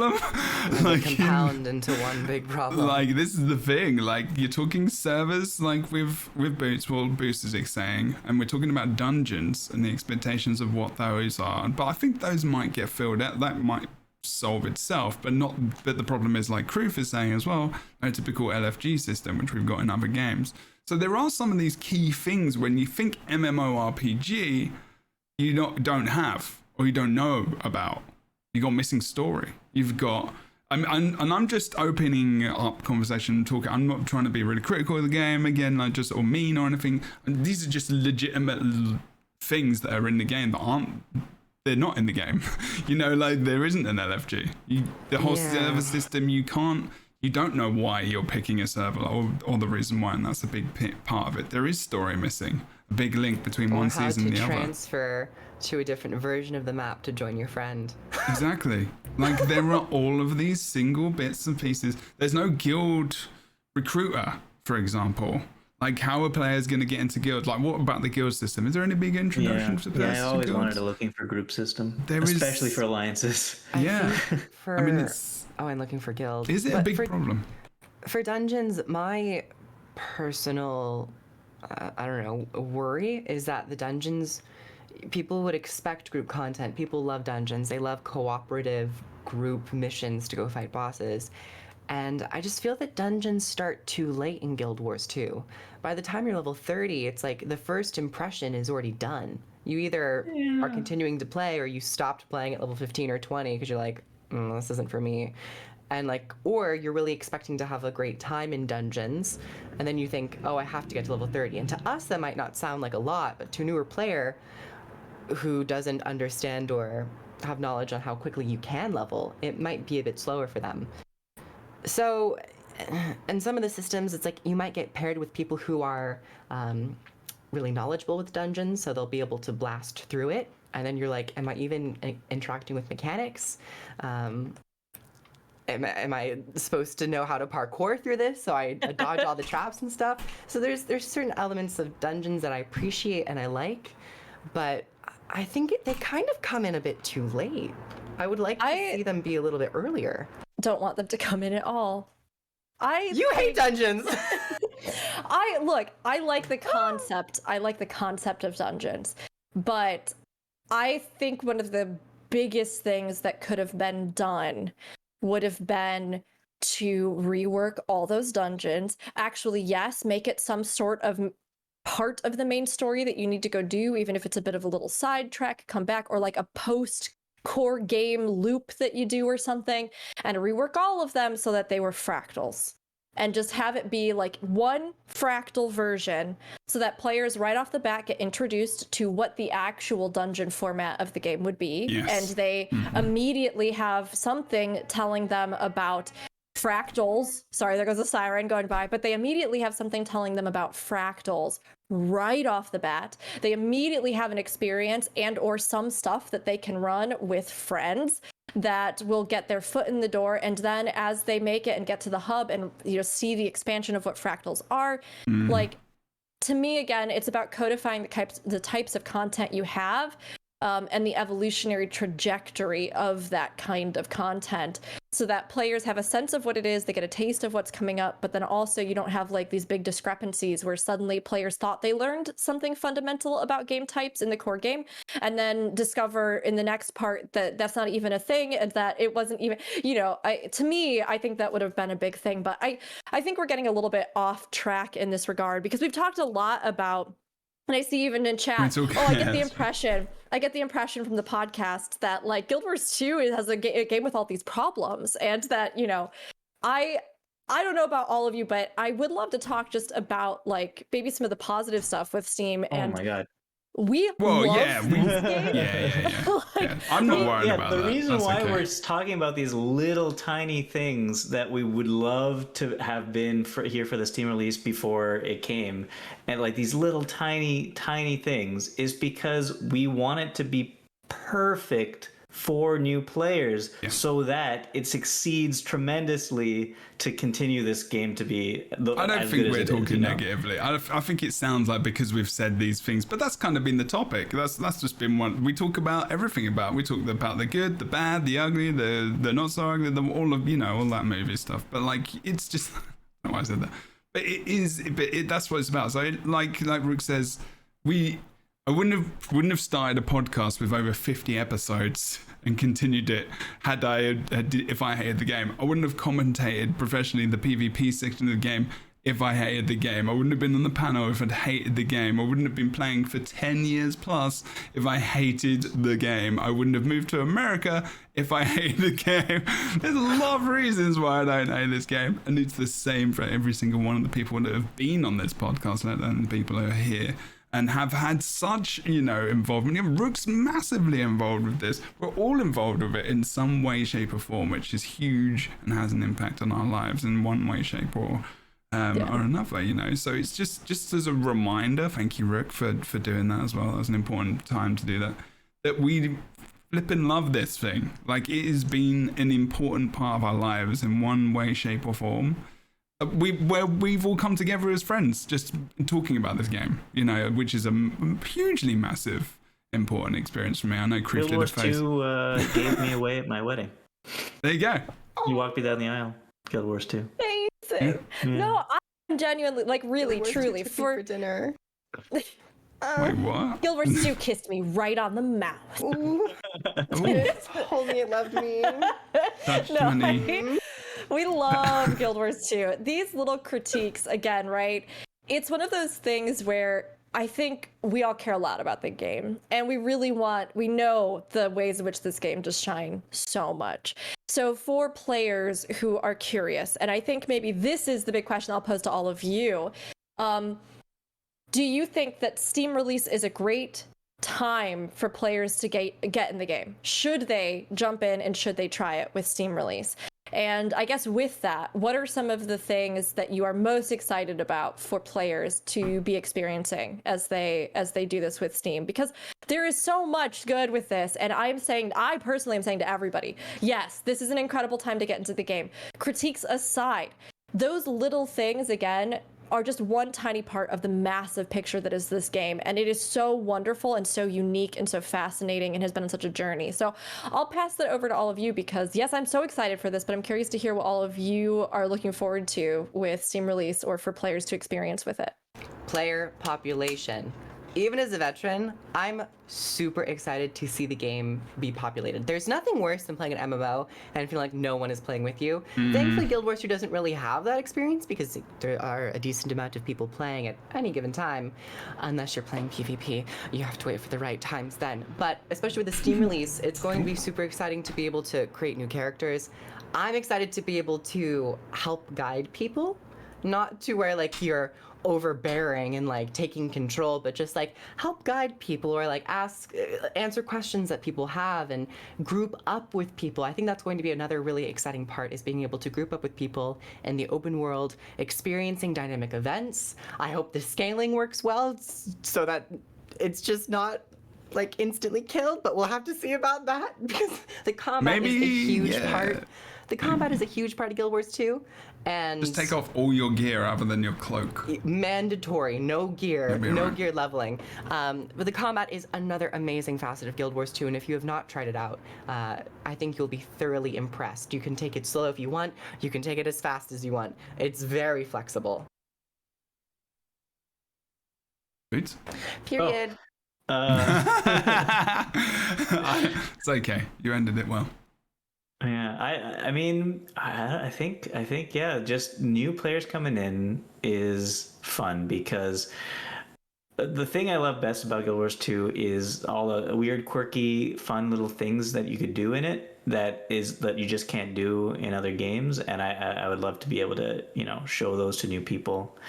Combo fields. Players who've been playing the game for 7 years still don't know about combo fields in some cases. Try 10 years. 10 years. Try 10 years. That's one of my favorite things to do, just explaining weird, fun little ththings about the game that are hard to find, and it'll be great. There's just so much for new players to enjoy about this game. There's the free game already is insane how much content that they're going to be getting just from the free game without having to pay anything, and then on top of that, buying the expansions for the price that they're at. I've been playing this game for 5,000 hours, 10 years. I mean, some people have been playing it for 20,000 hours over 10 years, which is a little bit too much. I'm on 14k. I'm on 14k right now. That's a little bit too much. Thank you for the judgment there. I'm on 14k. I think a lot of those are in the mist AFK though for PvP. Yeah, but okay, sure. But I think it's just a lifetime of enjoyment you could have off of this thing. I have 12,000 games in PvP. I'm not joking. That's a That's lot. Amazing. That's a lot of games.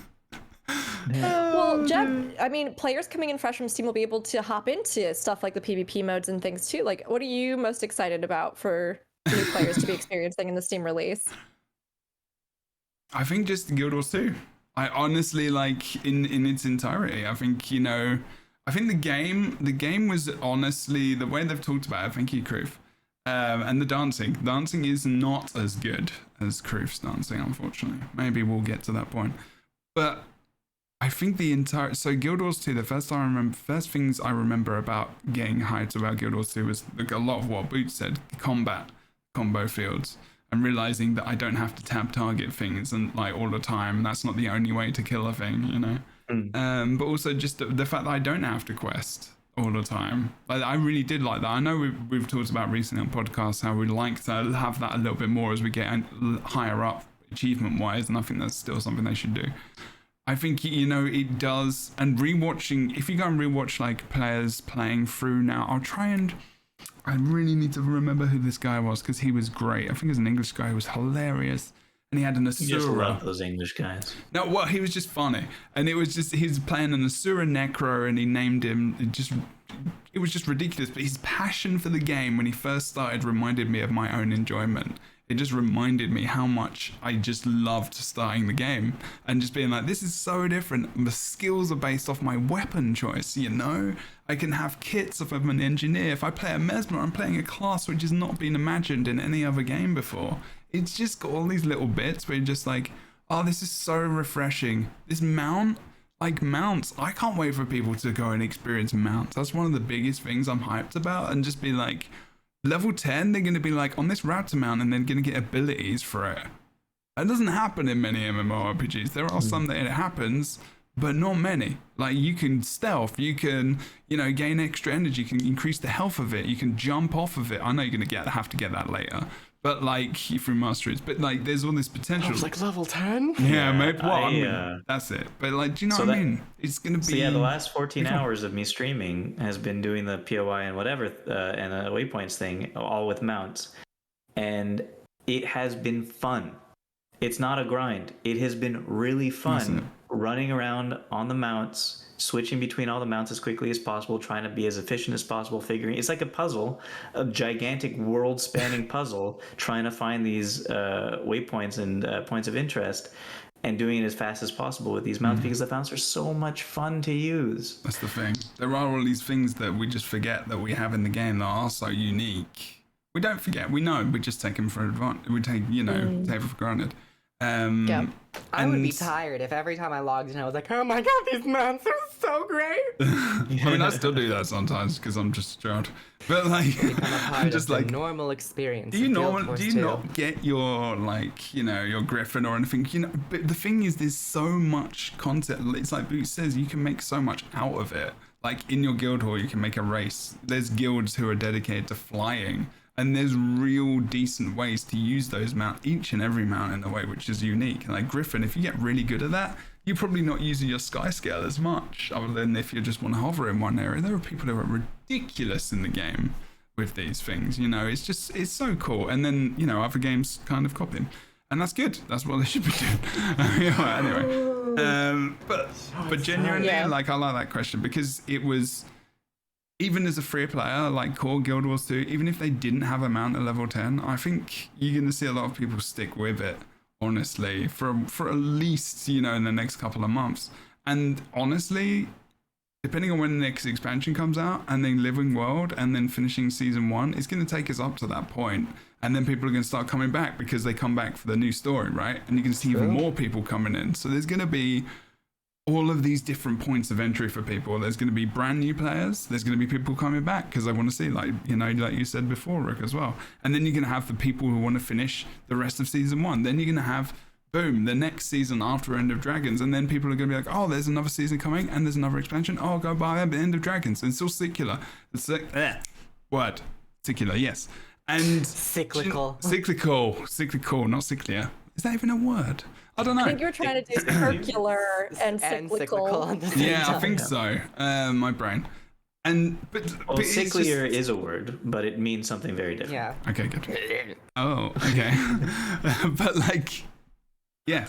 But yeah, there's all of these opportunities for the population to bounce up and just go, you know, but only improve, only get bigger. I don't think the population is now not going to get smaller than it is now, unless they like end the game or they do something really to mess up hard. Like this, do you know what I mean? And I don't like saying that, but they'd have to do something pretty big.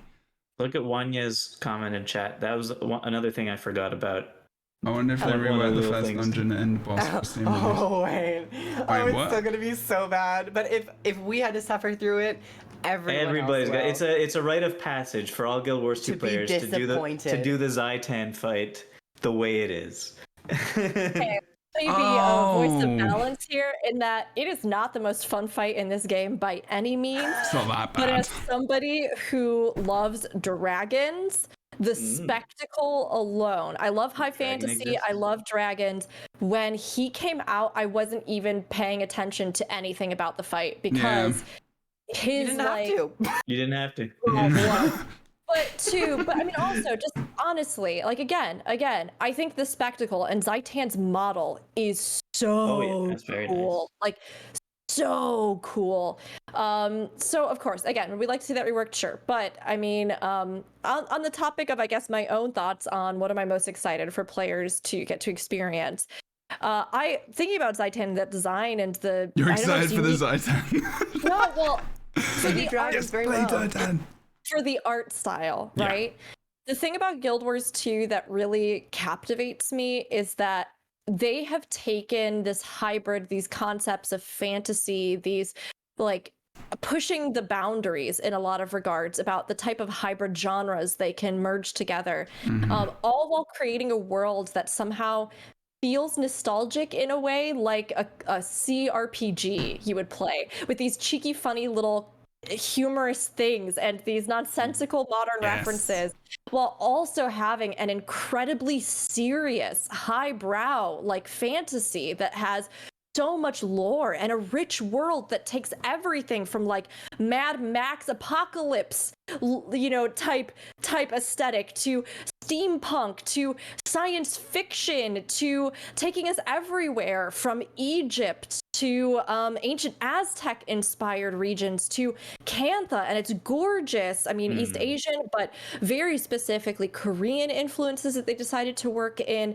to just the full spectrum of things in this game, not to mention the actual fantasy races. I mean, I was literally just talking to a friend last night about how gorgeous Sylvari are, and the fact that like in no other game I can think of can you really play races that are so diverse where you can come up with entire color palettes because they're made of plants and they glow at night, so you can make them pink and blue and red. And again, it's this idea that fantasy only has as many limits as we impose upon it, and that if you want to create a world where literally the sky full of a giant undead dragon with tentacles coming out of its mouth is the limit, or space beyond it, or the afterlife and the mist and interdimensional space is the limit, then you can. But so many games just box their worlds in and constantly try to limit the scale, scope, humor, tone, lore, just everything, right? So for me, I'm most excited for players, I think, to get a taste of this world and to get a taste of what makes it so unique and the huge hearts and personal touch that the writers and developers have put into it. And while, of course, with any game that's been out for 10 years, I've done entire podcasts nitpicking stuff at 14. I've done entire podcasts nitpicking stuff at ESO, in WoW, in anything that we play, right? There is no perfect game, but players can make a game something that is wonderful to them, and while still providing feedback, right? That's important. But I mean, at the same time, Guild Wars 2 has a world that's so unique and deserves to be seen and felt. And I'm really excited for players on Steam to get to jump into that. And I hope that old people returning will give it a shot, because the way this world has only continued to grow is one of the most incredible things about Guild Wars 2. End of Dragons, phenomenal. It's well worth getting there. So I'm really hoping and looking forward to players, I think, giving it a chance. And there's something you touched upon in that it's so true. And I think it's something that like I know when we were starting to talk about End of Dragons in a podcast previously, we were like, what do you think about this map, for example? And then it's always an afterthought saying, oh, and of course the maps are so freaking beautiful. But because we're just so consistently given the most beautiful things to explore in this game. Like I would say, compared to any MMO, I think it's the most beautiful MMO out there. Just scenery wise, at least. But it's become an afterthought just because we've gotten it consistently for 10 years. So I don't know. It's something that I think we should reiterate if it's a selling point for people coming to Steam. Like, take a look at those camera options. Guild Wars 2 also has one of the most flexible camera settings that you can choose to your own liking. If you really want to get into the beauty of the art and the environment art that the developers create, punch in that field of view. Lower your camera a little bit and just like feel like you're almost in a movie. Some of the zones, especially like expansion zones, are so immaculate and detailed.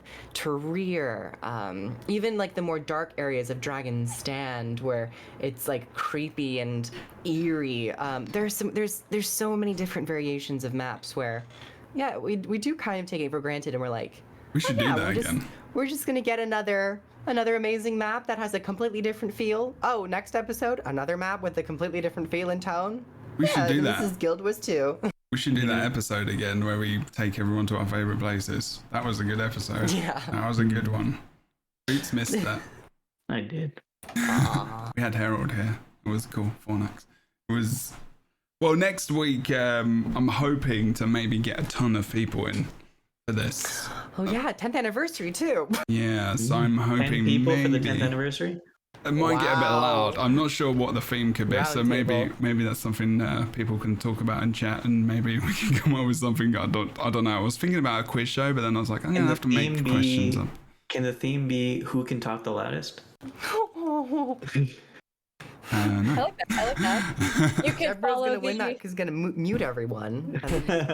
you can follow the hashtag themes, the 10 years of Guild Wars 2. Everybody talking about their Favorite experiences things. in 10 years and the different portions of the game. Yeah, it's kind of what I've got. I'm trying to define it a little bit at times because I realise that for like quite a lot of people it could get quite nice.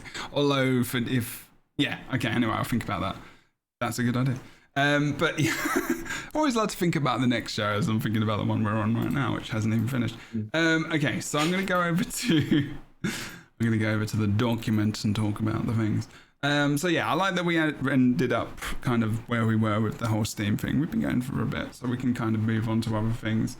Anything else anyone wants next to small add thing. about Steam? That's true. If anyone else wants to add anything about Steam, then now is the time. I guess just that if you have a Guild Wars 2 account and you're thinking of getting back into the game, and you're like, oh, the Steam's coming out, I want to get back into the game, I'll get this on Steam, and I'll be able to link or something. You can't link your old Guild Wars 2 account to the Steam account. So if you have an old account that you wanna get back into, don't do it through Steam. Do it through your old account, probably, because you'll probably have a bunch of birthday gifts on the characters you had that are waiting for you, probably. So unless you really want to go onto Steam instead, Start maybe fresh. try to find your old account. Yeah. Yeah. I will say, I don't think this division is. I've seen some people try to get very upset and weird about it, but I tried to. or have gotten very I upset love and your weird word about choice. it. But Because it's not. The thing is that this is really not the end of the world. And sorry, as I hit my mic, it's not even that unusual for games. Sorry. Slap it. It's not that unusual. I mean, with Final Fantasy XIV, you do have to buy entirely separate copies of the game on Steam, all expansions on Steam. If you get it through their launcher, you have to buy all the game through their launcher. Same with almost any other one that I can think of. You have to buy a version. Now, some of those games will allow you to, log in with credentials on either and have those accounts pop up, but some don't. In the case of Guild Wars 2, I'm not entirely sure why it is, but you have to remember there's a lot of really strange stuff when it comes to working out contracts and deals and everything with Steam.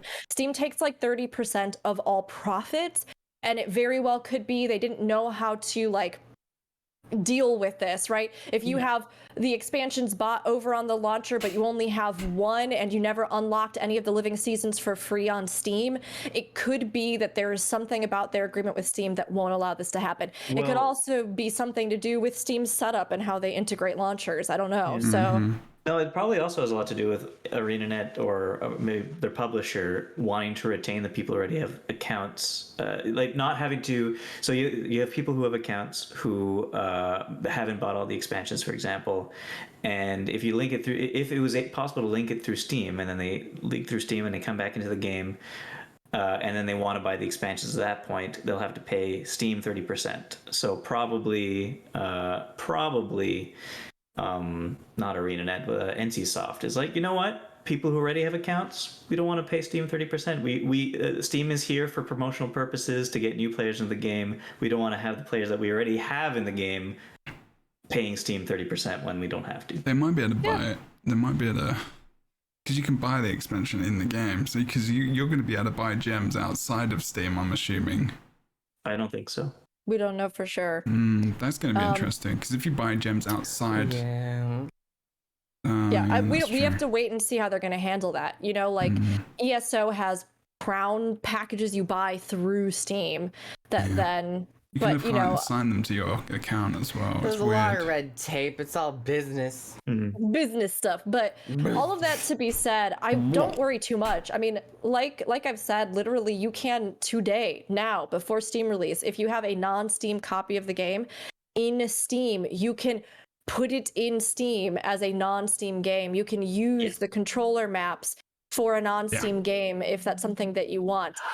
If you want another account even on Steam, many players have multiple accounts because there's a lot of stuff that, you know, either you want to farm on different accounts or that different characters you can get because of resets and all kinds of stuff. Or, you know, you might not want to have to like continually pay to expand more character slots. There's a lot of reasons why people have this. So you like need Nectobank.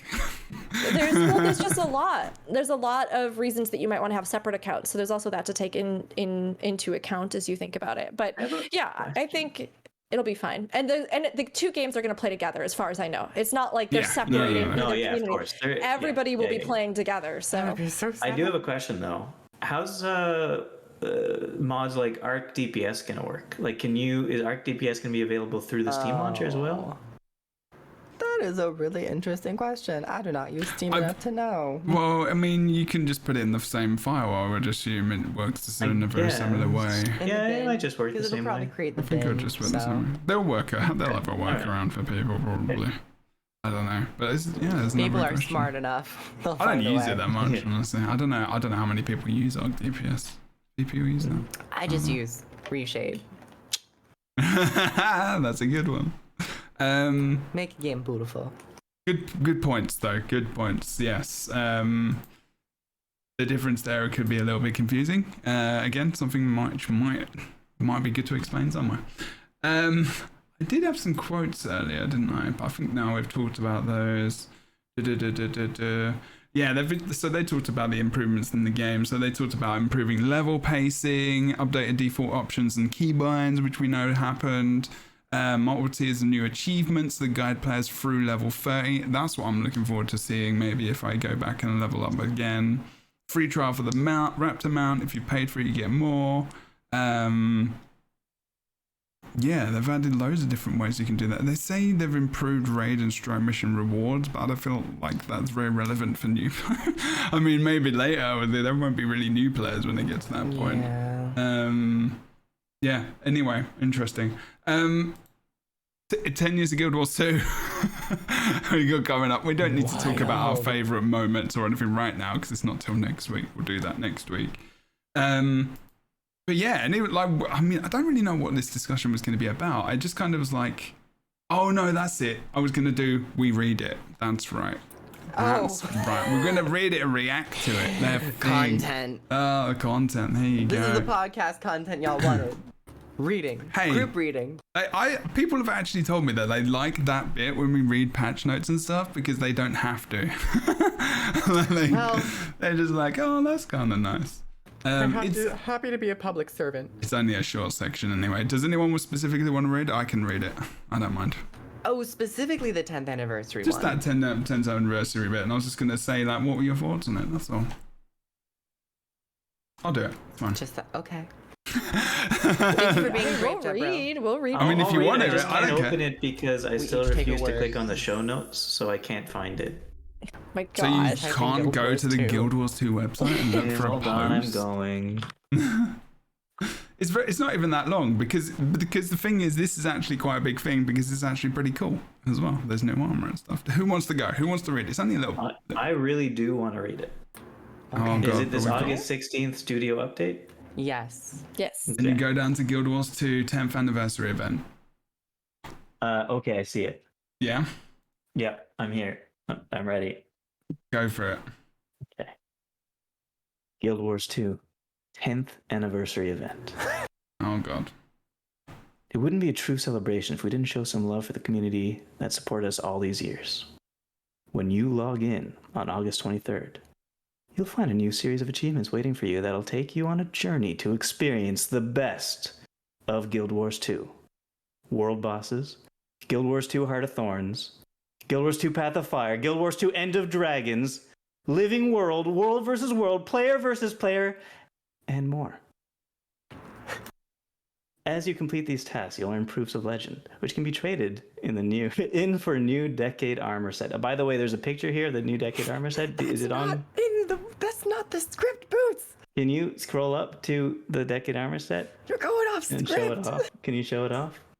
Yeah, Yeah, look how good that looks. it does look Now, good. I have The a question cloak about looks this. good. Is this the heavy armor version, or is this every different types of armor? So I think it's are all there going to because be someone's holding Yeah. a scepter there on the left. I think. a scepter? Well, a scepter could be heavy armor. It's Yeah, all but right. like, I think. Well, I mean, yeah, that's true. That's very true. But My guess I'm- is it's all three. That's I'm my guessing guess. it's all three, Yeah. but that means that light armor and medium armor are gonna have like some pretty heavy duty. Good. I like that. Finally. I like it. Yeah, same. I don't That even then- like the normal limitations on the gear. I want to have full expressive range. I think I it's the same. I absolutely agree. I'm actually glad they made it all one thing because it's always the saddest if you're like, I love this look, and then you go to medium character and you're like, what happened? No. So true. You're These absolutely. achievements are permanent additions to the game. So your new friends or our new friends joining us from Steam will be able to make progress on these achievements as they explore Tyria at their own pace. Which is very cool. At 30% bonus to 30% bonus to Karma, Magic Find PvP, and World vs. World reward track progress will be active for 1 week starting August 23rd. As is traditional, we'll also have a wide range of gem store sales to celebrate our anniversary, and maybe even a few freebies to collect. By the way, I think we've already started getting some freebies in the Yeah. gem. We have? Key today is the dye, or is it, or the Makeover wardrobe makeover kit? Yeah, yeah. Which is actually a big money item. To be fair, it's quite a few Spoiler gems. mount skin. We're going to be getting a mount skin for free? Yeah. That's It the looks first one. like it. That's the first one. That is the first one. Maybe it's the sign of things to come. Wow, wow, wow. Now, I'm kind of guessing it's going to be a mount license. Not like an actual mount. You mean the Or choice? like a random thing? Yeah. That you get an RNG chance. Oh. I mean, that's still great though. That's Yeah. still Yeah, that is something. great. I'll I mean, still if you get a take it. license, it's just like a random chance, right? So, like, I don't know Yeah. if they'd give maybe. Or will it be Maybe. a 10th anniversary themed mount skin? I think it might be That they 10. make No, this- no, I no, no. couldn't see them doing that. That's for everyone. Oh, that wait would be a like minute. your account is 10 years old type thing. Oh yeah, yeah. The Dream Store, but they've tied it in with Gem Store sales to celebrate the anniversary, maybe even a few freebies. So spoiler skin, mount skin would make sense from Gem Store because it's literally tied into that same sentence. I think that's what Right. it's going to be. Well, For no, sure. of course, but I'm saying that maybe they'll create a new gem store skin that's 10th anniversary themed that everybody gets for free. I can pay. Okay. But why would they put it in the gem store if it's free for everybody? Yeah, that's a exactly. good question. No, yeah, that's. That's a That good doesn't make sense. question. But that Probably might be not. the place that you have to get it for free, or you might just have that time to do it, so you have to log into the game, which would make sense Oh, because that's what those free SN Fox items makes- are about, right? In chat, SM Fox make a good point. It'll probably be a raptor skin so that the newbies can take a look at it for free as well. That would make sense, honestly. Yeah, and I use my Raptor a lot, to Or be you honest. give them an RNG license and they get a Springer skin and they have to purchase it. Oh god, that would feel bad though, wouldn't it? No, that'd be incentive. Incentive. Proof is thinking about that money making time. That's it. Talking about the money. Okay. That's fair. That's fair. That's all right. That's all right. I would be floored if it was like an actual bespoke raptor skin. Because That would those be usually cool. those are usually priced at 1,600, 2,000 gems. Yeah, For not those. free? You mean maybe the random license RNG No, ones. that's why I was thinking the Yeah. random one, because you Yeah. can purchase those for 400. No, it's Yeah. gonna be a 10th anniversary raptor skin where it's a raptor, but like the spines on the raptor's mane is like a repeating 101010. It's gonna. Oh, Yeah. I was gonna just think it would be a mean- 2. Sure. I think they could go either way, and even if it was only free for that limited window, they could always bring it back for you to buy later in the gem store for anybody who missed it, kind of thing. But yeah, I wouldn't be surprised if it's a mount license, but either way, it's really exciting because we haven't seen them just give away a mount skin as far as I remember here in recent history, so.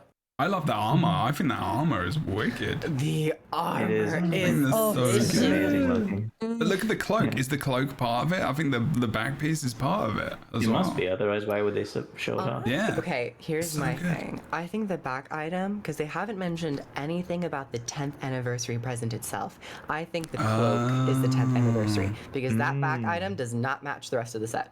And the others aren't wearing it. Well, that True. one is on the right maybe, but not the one on the left. Maybe. Left, no. Although maybe But- the right isn't. They also look to be using new weapon skins. That's what I was thinking as well. So Maybe. maybe the those 10th are. anniversary present would be the back item, the cape, and maybe a new weapon collection that we can get, because we have the luminous one. Maybe they're going to I do think another it cycle. needs to be big, right?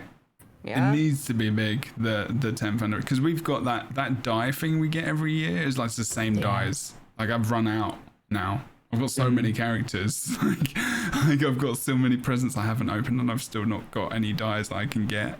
They've got to expand those dies, man. I'm like, yeah, I want to get all the dies now. Weird. Why do you think we're in front of the Astralarium? Just because it's cool. It's just nice there, I think. And also it's got pretty. that triangular, you know, Sure, yeah. accentuates the triangles and Illuminati. I'm really super excited to see these new achievements, as to like, even for veterans, to do something to acquire another set of armor. Yeah. And I wonder if these are also going to be associated with maybe some new events out in the open world. Maybe. Because in the Steam trailer, there's an Ice Brood Goliath model in a core area. But those do not exist anywhere else other than Ice Brood Saga. Interesting. So just, I'm 100% sure. It was like a little thing. I was like, oh, maybe, are they going to have new events? Because they have new achievements. Are they just going to recycle, like, content that we've Is there going to be already a done? big patch next week, do you think, on Tuesday? I mean, there's going to be a patch for the anniversary, but they're going to add like a load of random stuff maybe that we don't even know about? Could be. Well, the achievements will be content to some degree, but I'm just wondering if there are going to be a couple extra dynamic events in the open world, maybe. Maybe, would I mean, it actually could be be very as well cool. that just for the trailer, they just thought that looked like a more epic enemy and they rigged something where he Maybe. appears. I would be really excited if they added some stuff in. I think most particularly, not that I think this is actually coming, but it would be very fun if they did a little touch up on Path of Fire world bosses that are a part of this. Or something, because I think a lot of people have mentioned, we were even talking about it on stream today, that Path of Fire metas, perhaps out of all of the game, felt a little bit weak in that regard, when metas are otherwise one of like the greatest high points in the entire game for me. But I don't think that's really the kind of level of stuff we'll see with this. If anything, I think it'll probably just be some kind of similar to Return to achievements, where it's just about going back and re-experiencing various world bosses and other stuff, probably to encourage people to invest in those, because some of the meta events and world bosses really are some of the absolute showstoppers of Guild Wars 2. Okay, so cool armor, good new stuff maybe, achievements, woo, etc. But then we've got the mega thing. And this is exciting stuff. What?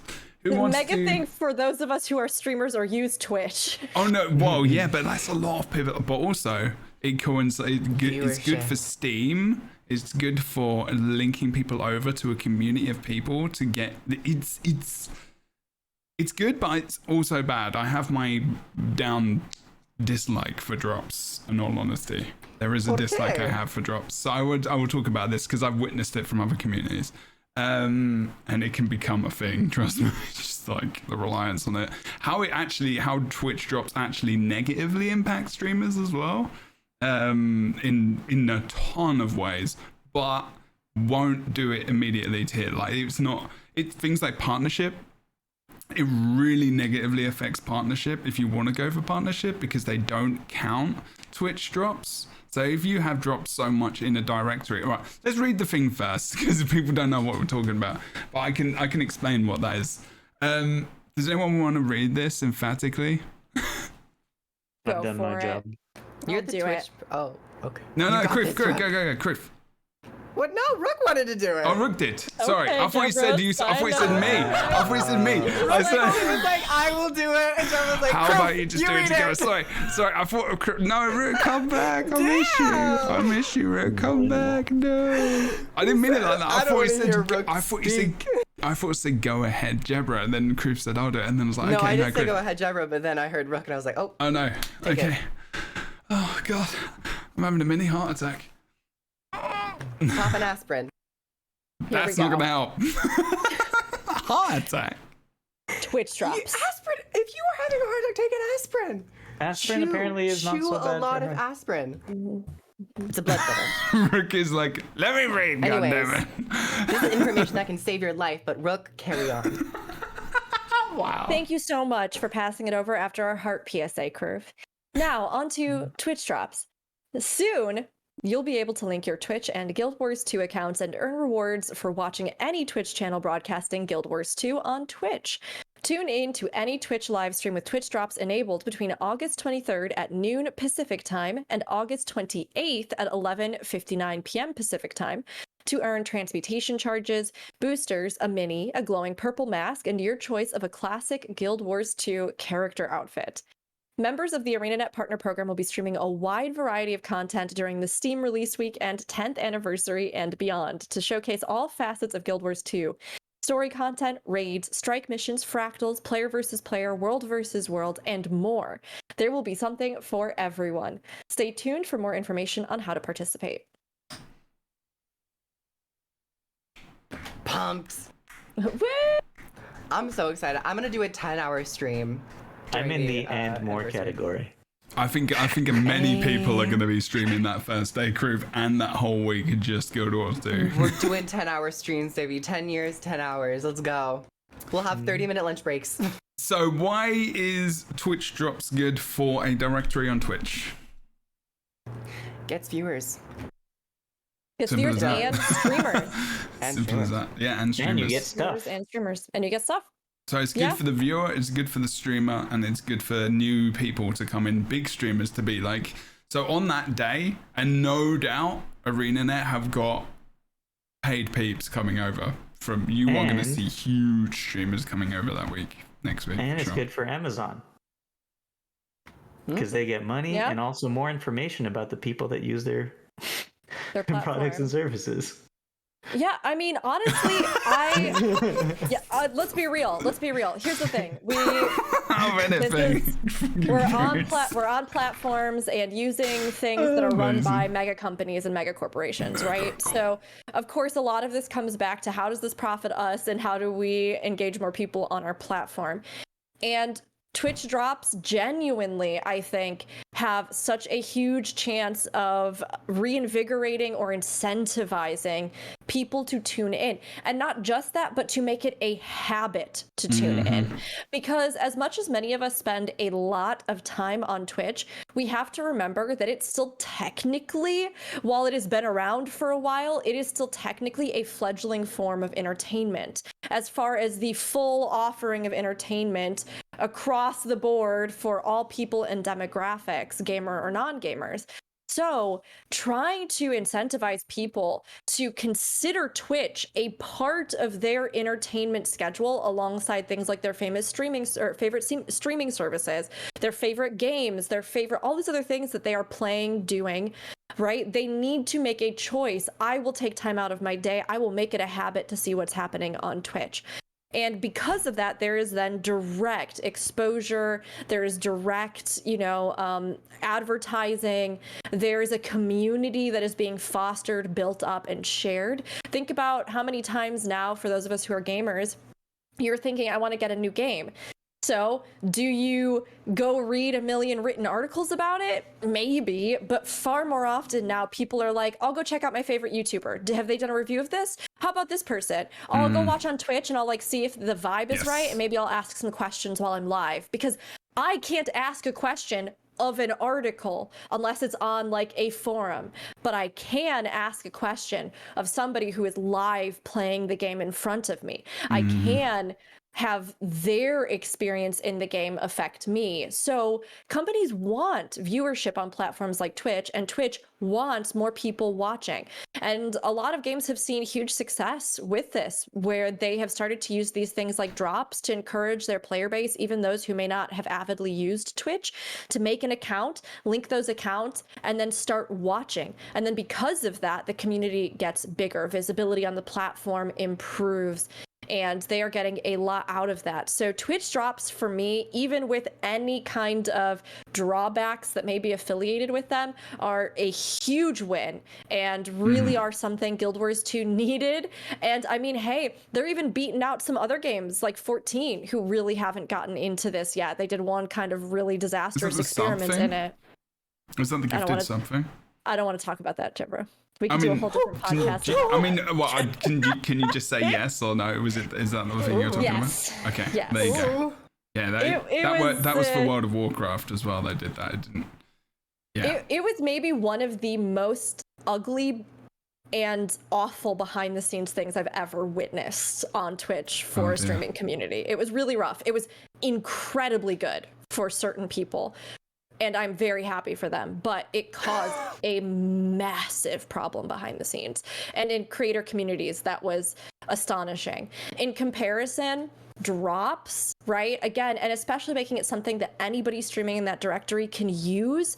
While it will be great to see if they can keep exploring even exclusives for partners. Like I know ESO does some weekends where it's like anybody who streams can use drops. And then there are some where it's like only our partners can use drops and to have those active.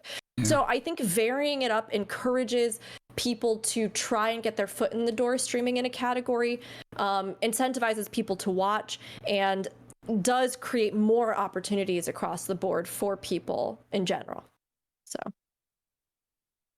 Yeah, it gives you maybe an increased opportunity to find your people and to, you maybe go in for the drops and then you watch for a few hours and you end up going, oh, I actually really like this person. And that's something that without drops, you have a chance of that happening, but they just sometimes increase the viewership of It's a very tiny chance, yes. There's a very tiny chance. There were some people who do get that for sure. I mean, at the end of the day, it expands viewership. It also keeps people in general. It does potentially mean that you might get a couple of people who will stick around. Like say, yeah, and also just the rewards. I'm actually looking at the rewards specifically for viewers. Transmutation charges being one of the main things, especially for new players, especially if they understand maybe what they are. Hopefully, maybe that gets explained to them in the beginning of the game.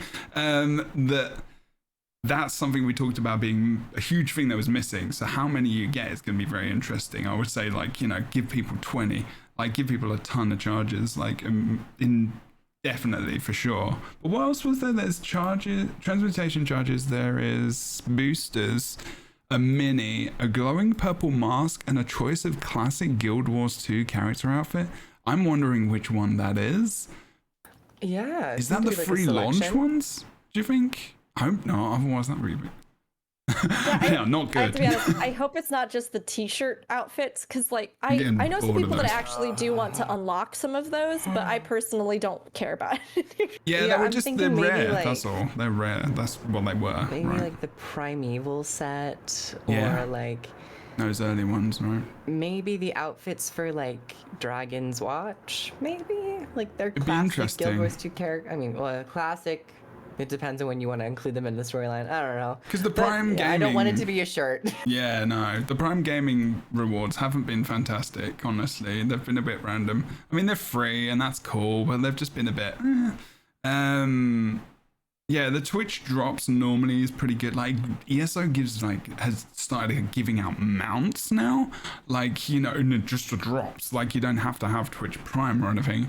And outfits, and you know, I mean, we did Masquerade the other day. Like they give out masks and hoodies and jackets and stuff like that, and just like some cosmetic stuff would be cool to be like even more like, yeah, I definitely want this item, I want this thing.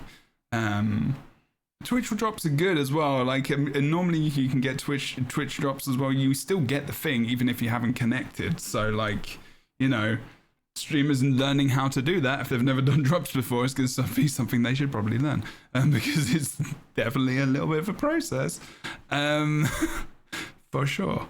It will definitely channel people into the directory.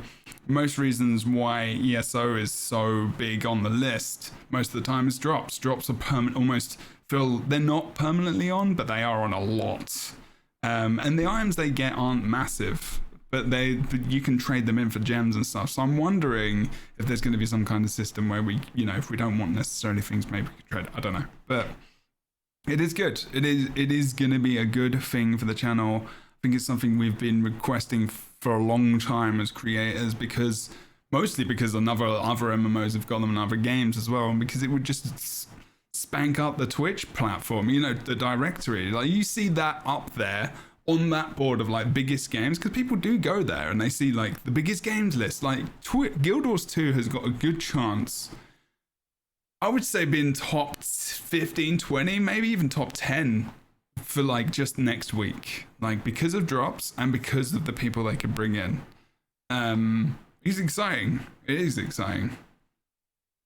I'm hoping it's going to have a lasting impact and it's not just going to be this 1 week. That's what I'm worried about, but we'll see. Of course will. it'll have a lasting impact. If it attracts anybody from Steam, those people have a good chance of staying in Guild Wars 2 because it's a good game. So No, I'm talking about the directory specifically. I don't know. On Not Twitch, the game. on Twitch. Yeah, no, not Yeah. about the game. Well, I mean, I think that is a different facet, right? And that's something we could, I mean, even do a whole episode on probably, right? How you build and how you grow, not only as just a company that's like indirectly curating a Twitch directory, but also as like content creators and or how communities build on Twitch in those kinds of listings. It depends on so many factors, but this, I think, from ArenaNet is a really big step towards incentivizing people, especially this paired with things like the partner program. If as we continue to move forward into this future with the game, right? And as we've, I think, you know, many of us had opportunities thanks to Guild Wars 2 in some way, shape, or form. It's one of those things where more and more that's becoming really appealing for content creators. Do I know that I have a way that I could at some point work professionally with this company? What kind of incentives do I get for streaming in this category? How is the overall community? All of those things I think really do weigh in currently for especially what games streamers will stick with long term. Yeah, it is one of those things, because it's starting to be more so as well. And even just like for Guild Wars 2 streamers in the directory, it's a nice opportunity to see a little bit of growth as well. Like, it's not necessarily going to be in that short time. It's going to be viewership, but overall, like Twitch drops. Like I've researched this a lot, stats wise. I've done a lot of research. Twitch drops don't enhance your community very much because it's a very injected thing. It's a very forced thing. People normally filter in, they go offline, they kind of just leave you up so they can get the drops over time. But you do see a little bit of an increase in population at times. A couple of people here and there, like kind of we were saying with Crew earlier. And up, yes. I have a question. Should I? Because after the thing, I want to do some roaming in World vs. World. I've been roaming a lot in World vs. World for Are you just totally going off subject? No, this is important. This is important. This is about Steam. Should We're talking about Twitch drops. Should I be careful? Oh yeah, that's right. We're talking about Twitch drops. Shit. It's about Steam. You don't ever do this. It's fine. You've never done this before, so we'll get used to it. It's okay. Should I be more careful about being not too killy as a roamer? Is this really a question you have right now? Yeah, it is. It is. Because I don't want to discourage people just starting the game because of Steam getting into World vs. World. I think that's a question for your own morals. That's not a you problem. That's a game problem. Yeah, I mean, I would say like everybody, don't be huge jerks and just like single Don't out new camp players. someone. No, you wouldn't do that. Boots but, is like, should I harass players in the game? No, should I Die for not? them. Should Should I I, throw like, give- myself on the sword for them? to Yeah, make them should I feel like good? accidentally not hit them that hard if I recognize that they're, probably up leveled or something? Should I? Well, they'll have to be level. I mean, if they purchase the expansions, they can come in at any time, but they should probably. Yeah, World vs. World is not an easy game mode to go into if you've never played before. So. Yeah. I think the bigger question Stick with is what can friends. you do to help new players that are on your factions, Can you tag up and say, hey, specifically, if Yes. anybody's new today, I can help lead you around the instance. Let me know That'll if be you have helpful. questions. That'll be helpful. I think that kind of stuff would be, or, like, hey, does anybody want to know what it is to be a roamer? Or you can come along with me and I can kind of show you, I think that would be probably the more direct way to do it. Crying Harold Anyway. makes a really good point. Have you gone to the dark side after your pacifist leveling boost? I mean, as a World versus World roamer, I don't think it's your job to kill people, right? I have to do that. Is I that your can't- job? I bet you don't have to be.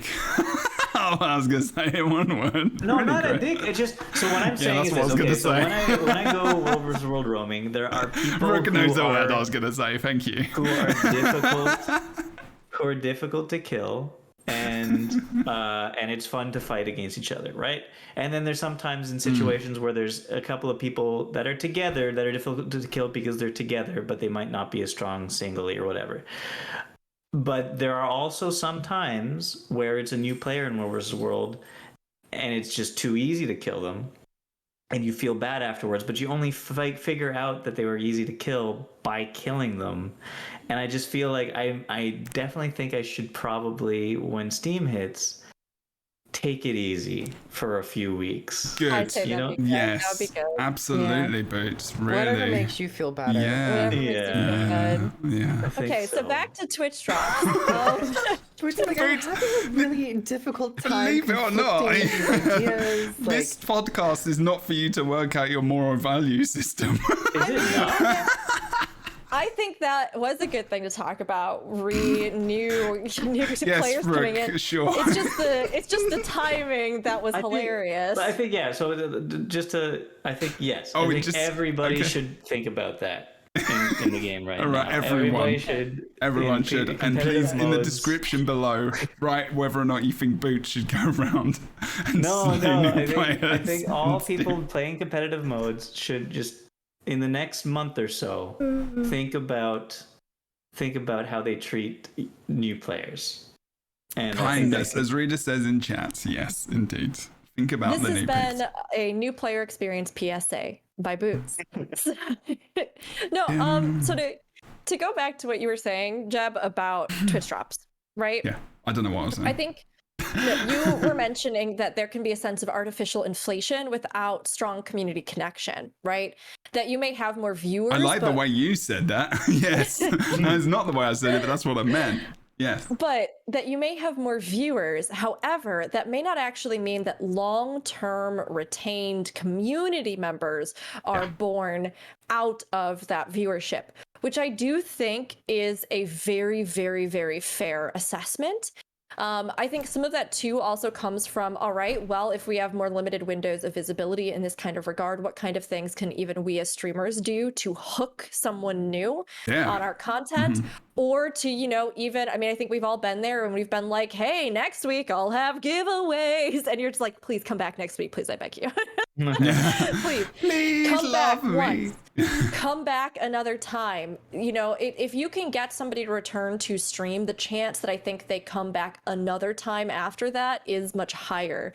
But I will say this much. In the amount of time that I've been on this platform, I don't think we can ever underestimate what it means to even have one person who just has the tab up for a Twitch drop, right? Because when it comes back to it, popularity of games, visibility of games, the judgments people even make about whether a game is alive or dead, all those things oftentimes now do look at something like Twitch directories.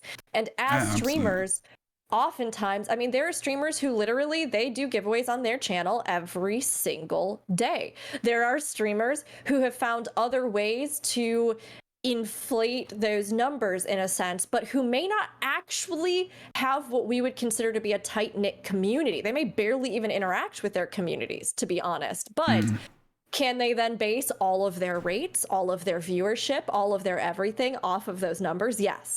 And are they more likely to be higher up on the listing and for people to click on them because they go, oh, this person must be popular in this category? Yes.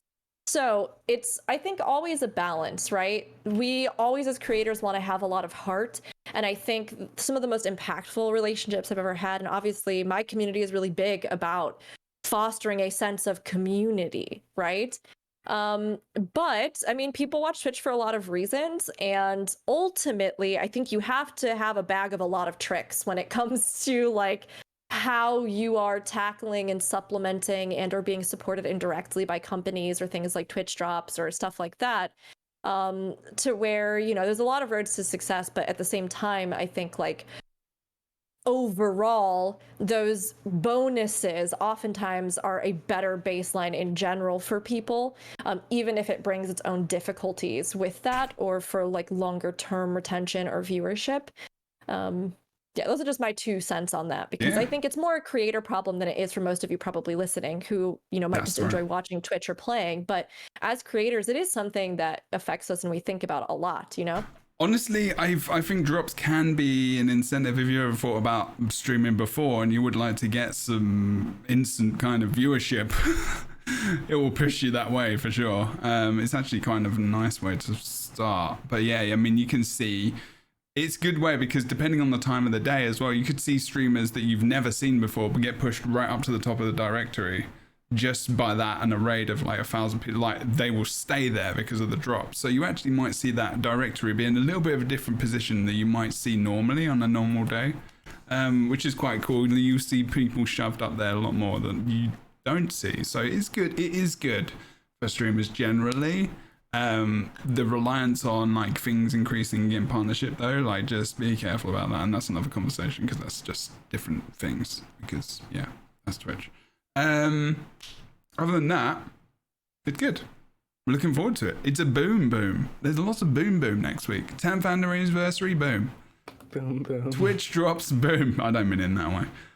Although it is pretty hot.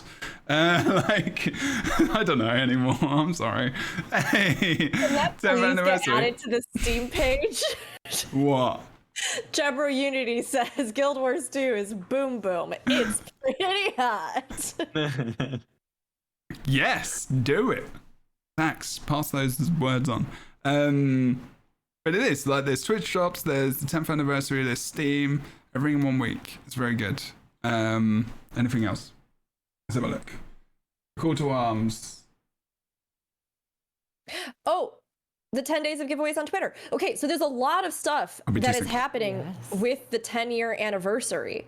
There's a ton of stuff, right? We know that we have these new achievements coming in game that you can work for this new armor set. We know that there's going to be free giveaways and that they've already started on the Black Lion Trading Company. On the official Guild Wars 2 Twitter, they have been doing 10 days of giveaways. So if you have not yet been to Guild Wars 2's Twitter, check that out. There are some regional exclusions, but it seems to cover a lot of places. And each day they're posting a different thing. So like share a picture of your commander and hashtag with these and stuff like that. So that's all on there. What else? Can you all think of? Oh, well, Kroof, can we talk about? We can, right? What Like, mention that we're the a part of it. special thing? So you've tweeted about it. We tweeted about it. we tweeted about it. Don't like talking about it? I mentioned it on the podcast I was on last week too. So if I happen to break, I'm pretty sure I didn't break a contract. I don't think we did. I think we're fine. Let's Talk about We it. share. They said Go we on. could share with our communities. Yeah, they said get the social media posts out now. Right? Okay, anyways. But yeah, we have I'll let you introduce it. You're the one who created this very gosh. mysterious. He's just aura doing around that so everything. that if you get blamed if you say something you're not supposed to. I like that. That was good. On our Wow, our top crew. super secret project that we definitely can talk about. Well, I won't go too intense on the details, just in case we get in that'll trouble probably and be proof next let me week. take the fall. But, Yeah. but they are doing a lot of different things for 10th anniversary. There's going to be a lot of stuff going on, as well as the PAX West celebration that's happening. The Gamescom, did that already happen, or is that this weekend? This coming week's coming up. Next week, sorry. Okay, they have a 10-year anniversary celebration there too, but online on Twitch, Kroof and I are going to be a part of, and I think we can say, okay, we're always so nervous about what if we're not allowed. Oh, good but I mean, lord. we've all publicly announced it. And Myself and Emmy. We're gonna be on a cooking stream. Yes, we're going to be on a cooking stream. Some of you might have seen that we retweeted the trailer, Unleash the Feast. In honor of 10 years of Guild Wars 2, they're doing a very special episode, and the three of us are going to be facing off and cooking up a storm, and maybe making some food you might recognize from a certain world and game that we love. Maybe. Don't get me in trouble if I'm not allowed to talk about it. We're just doing our job. We're advertising the stream. No, we are. Amazing. I am almost 150% positive we are allowed to good. talk about it. They said we could share all this stuff. So, yes, we'll be cooking, we'll be competing. It's going to be a lot of fun, and it is sponsored by HelloFresh, and ArenaNet especially set this up with them, so we're excited to do it. I'm real pumped to get to cooking. And the best dessert will be beating both of you, but you know. Okay, all right. Wow. You know what you You know, mean? I think the most delicious dish will be the victory I take and claim over you. I so- see. Where do you go to like Whole Foods for the omnom berries or? You don't grow them in your backyard? In your, Yeah, I in make your them- I just vegetable grow and fruit them. garden? Yeah. Okay, I thought you We just all have to have walk one of around the those. park My- and they my were just soil's not gathered good in enough. places. Your Yeah. IRL home instance doesn't have omnom berry node? No, I'm afraid not. No. Oh, well, we'll get you. We'll get you one. It's okay. Yeah. That's all. So that's part of the Okay. 10-year anniversary. Stick around to the 30th. It's coming up. Which, Yeah, there's going to be a lot of special partner streams and giveaways too, so keep an eye out for that. yes, front page people as well. There's loads of stuff, cool stuff, fun stuff. I think we're done. Are we? Kind of done? I think so. We've been going for a bit. Let me just have a look. 10 days of giveaways, new player experience. No, we don't need to talk about that. Again, I just don't know why I Just wrote a it lot there. of good things coming with Guild Wars 2. 10th anniversary, big energy, big hype. I'm very excited for next week. I think I'm really just like, I'm going to be super busy, but I'm going to be super excited.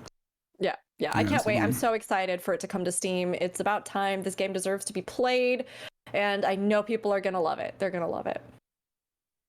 Awesome. Okay. Well, I think we're going to leave it there for this episode. Episode 20. Which technically... Is it episode 7? No, it's not. Not yet. Oh. Okay, so we are going to end things there. Everyone, thank you so much for watching. I hope you've enjoyed at home, wherever you are. And if you are looking forward to the things, let us know in the comments or the other places you can kind of talk about things. This also might be a poll this week with the podcast. We'll see. So check that out if you're on Spotify and all the things. There are polls on the previous episodes as well, so if you want to go back and check those out, you can go and enter those and listen to it on your way to work or school or anything else you're doing in life. Walk as well. If you want to go for a really long walk, there's definitely enough LightBringers to listen to. Don't forget to like, comment, subscribe on the YouTube channel as well. The show has been starting to get shared in places now, and the views of the show is getting higher, so this thing is getting around a bit recently as well, which has been a bit ridiculous. It's been good, actually. And I've been on those podcasts. You were on those, yeah. That's actually true. Like one recently got like 2,000 views in a day for some reason, and you were on it. So I was like, maybe it's because of Boots. Maybe like, you know, I don't know about that one. Boots inflated it. I think we do need to come up with a type of content that's like your content niche. And you use the word quirky a lot today, and I do like that. I just want to put that out there as like a possible like quirky content with Boots. I love that. I just, you know, we can keep Branding workshopping is it. important. Think Yeah, about the you know. like, think We about Boots. spell- What do Boots do? Can we spell content with like the QU also? Like so Yeah. quirky content. Quanta. Quantet. I mean, you're from Y'all gotta make the Canada. There's content. some French in there. Quantet. I just like it. I like that you have like, you know, there's role play, there's PvP, there's world versus world, there's rating, there's the quirky category there. There's the no one else will do this except me category. Yep. I mean, I love those things. I love them. I think it's good. Thank you. Thank On you. that note, let's do a little bit of an outro. Boots, tell us what you do, where can people find you? I do some quirky content, over on World of Enders on YouTube. Also Boots _ on Twitch, BOOTTS_. And I'm on Twitter, writing jokes and deleting them most of the time. At World of Enders on Twitter. And yeah, that's me. I make Excelente. builds. Cool. Okay, and you make builds. Yes, go and check out the builds and all the things. Boots, thank you for coming on today. Appreciate your conversations and always being on topic. No, Boots, I like you being here. I'm just joking. You're a legend. Legend of Boots and the cobbler. Yeah, I wonder if you need like. Do you know what a cobbler is? Like a Yeah. cobbler, not like a peach cobbler. I mean like a cobbler in like you know with boots. But, yeah. You could be the cobbler. Boots the cobbler. Always putting things. Oh, we I can don't tie know. that into quirky content. We can Yeah, go somehow. Quirky, I don't know. Quirky quabbler content. Quirky content quabbler. Cobbler. Anyway, Cobblers. I'm sorry. We'll figure it out. Next, Kroof, tell us what you do. Hi. On a Wednesday Kroof. evening. On a Wednesday No, evening. just like I'm lying about that. What do I do on a Wednesday evening? Well, you have to take me out for dinner first to find out. But hi everyone. Apart from I'm Drops Week. Kroof. Apart do from a lot of Drops Week, YouTube- you'll be busy. Are you interrupting, Groove? I am. I'm just saying, next week would be awkward. Sorry. I'm not gonna break. I'm good. I do a lot of Go With You content over on my YouTube. Boots, I was just thinking about you were talking about quirky content, and I really still think that's hilarious. Good. Yeah, it's pretty good. Sorry for you. Not breaking. Not breaking. No, I wasn't doing anything. In fact, I have all the time in the world. I do a lot of stuff over on so YouTube. glad. I have a new build video where I'm entertaining the idea of a taunt tank on a chrono. A lot of general stuff going over news. I also stream here on Twitch throughout the Can I ask you about the weekdays. taunt tank now, though? Because I'm very interested in the taunt tank. I want to. So you said 20 seconds of taunt, and what kind of cooldown for the 20 seconds of taunt would you say? Not to the degree I would like, personally, but it's, Okay, yeah. you can do. It's a lot of phantasmal defenders, Boots. Oh, I see. So it's got a long cooldown, but you know, Yeah. it's Are okay. you doing celestial gear, I guess, or No, no? Boots isn't even trolling. Boots is genuinely asking. I do a lot of stuff on Twitch. I'm also on Twitter making memes, writing jokes, and not deleting them, even though I should. But thank you for having me. I appreciate it. Had a great time. Very welcome, as always. That's it. There's Rookery as well. Wow. Yeah, I guess I'm here too. The awesome Rookery, who we got to play. We got to play some Masquerade this week. We had a good time. We did. It was a good It time. was a lot of fun. It was a good time. Jebro, honestly. it was really fun. I had a good time. Yeah, I in respect, like I never got to witness Rookery's PvP abilities before, and pretty damn good. and you have now experienced them, so I apologize for that. We had fun. We played a lot of Vampire the Masquerade Blood Hunt this past week. Thank you again, Jebro, for joining me for those. But normally you can find me streaming MMO content, specifically Guild Wars 2 and Final Fantasy 14, over on my channel, twitch.tv Rookuri, which is ROOKURI. You can also find me on YouTube, and we have more End of Dragons playthrough coming out soon. We are finally almost through Endwalker. We've just been doing like a video or two a week pending my schedule and my editor's schedule. So even though I completed them a long time ago, we've been releasing them, and it's been so fun to share that journey with all of you. And we have a lot of special fun stuff coming up, so keep an eye out. I'm going to be doing a lot of giveaways next week. I'm also going to be doing a lot of 6.2 content for Final Fantasy 14 and a lot of Steam release hype for Guild Wars 2 with some other stuff this month. So keep an eye out because there's always a lot going on. Oh, and you can find me on Twitter at Rookery_. That's me. I'm not quirky, and I don't know anything about builds, but I don't know. I think you're pretty quirky. That's true. Thank you, Boots. That means a lot. Quirky. Yeah. I'm just so quirky. Excellent. Thank you to all our guests. Please make sure you check out the description. Pardon me. I've been drinking, like trying to drink more water recently, and I am drinking so much, like for me, just being good with water. So I was just Go piss, girl. We are very unique. I love that meme. We are a very unique group of people, that is true. If you are a content creator, you would like to be on the podcast as well, let us know in the description below. We may include you in the future, but the week of Steam, we will have hopefully maybe some more people joining us. We're going to get a bunch of people. I've got to work out the overlay for that. That's going to be interesting. That's a good point, actually. But we'll be back next week talking Steam, talking 10th anniversary, and there will be drops probably. Oh, true. That's true. There will actually be drops during the stream. So there you go. So if you have ever wanted to get drops, there is your opportunity to do so. Check out the past episodes, twitch.tv/JebroUni every Friday, 12 p.m. Pacific right now until the middle to end of September, which it may change. We will find out depending on my thing. Apparently everyone's doing hand movements. Thank you so much. Not everyone. Not boots. Thank you is just hoping that I call him quirky also. I think. Please like, comment, subscribe. We're crumbling. We're just going now.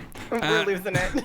Thank you everyone so much for watching. Take care. Have an amazing weekend. Look after each other. Keep an eye on the people who have been a little bit more quiet in your life. And we will see you next time on the LightBringers podcast. Thank you very much and see you soon.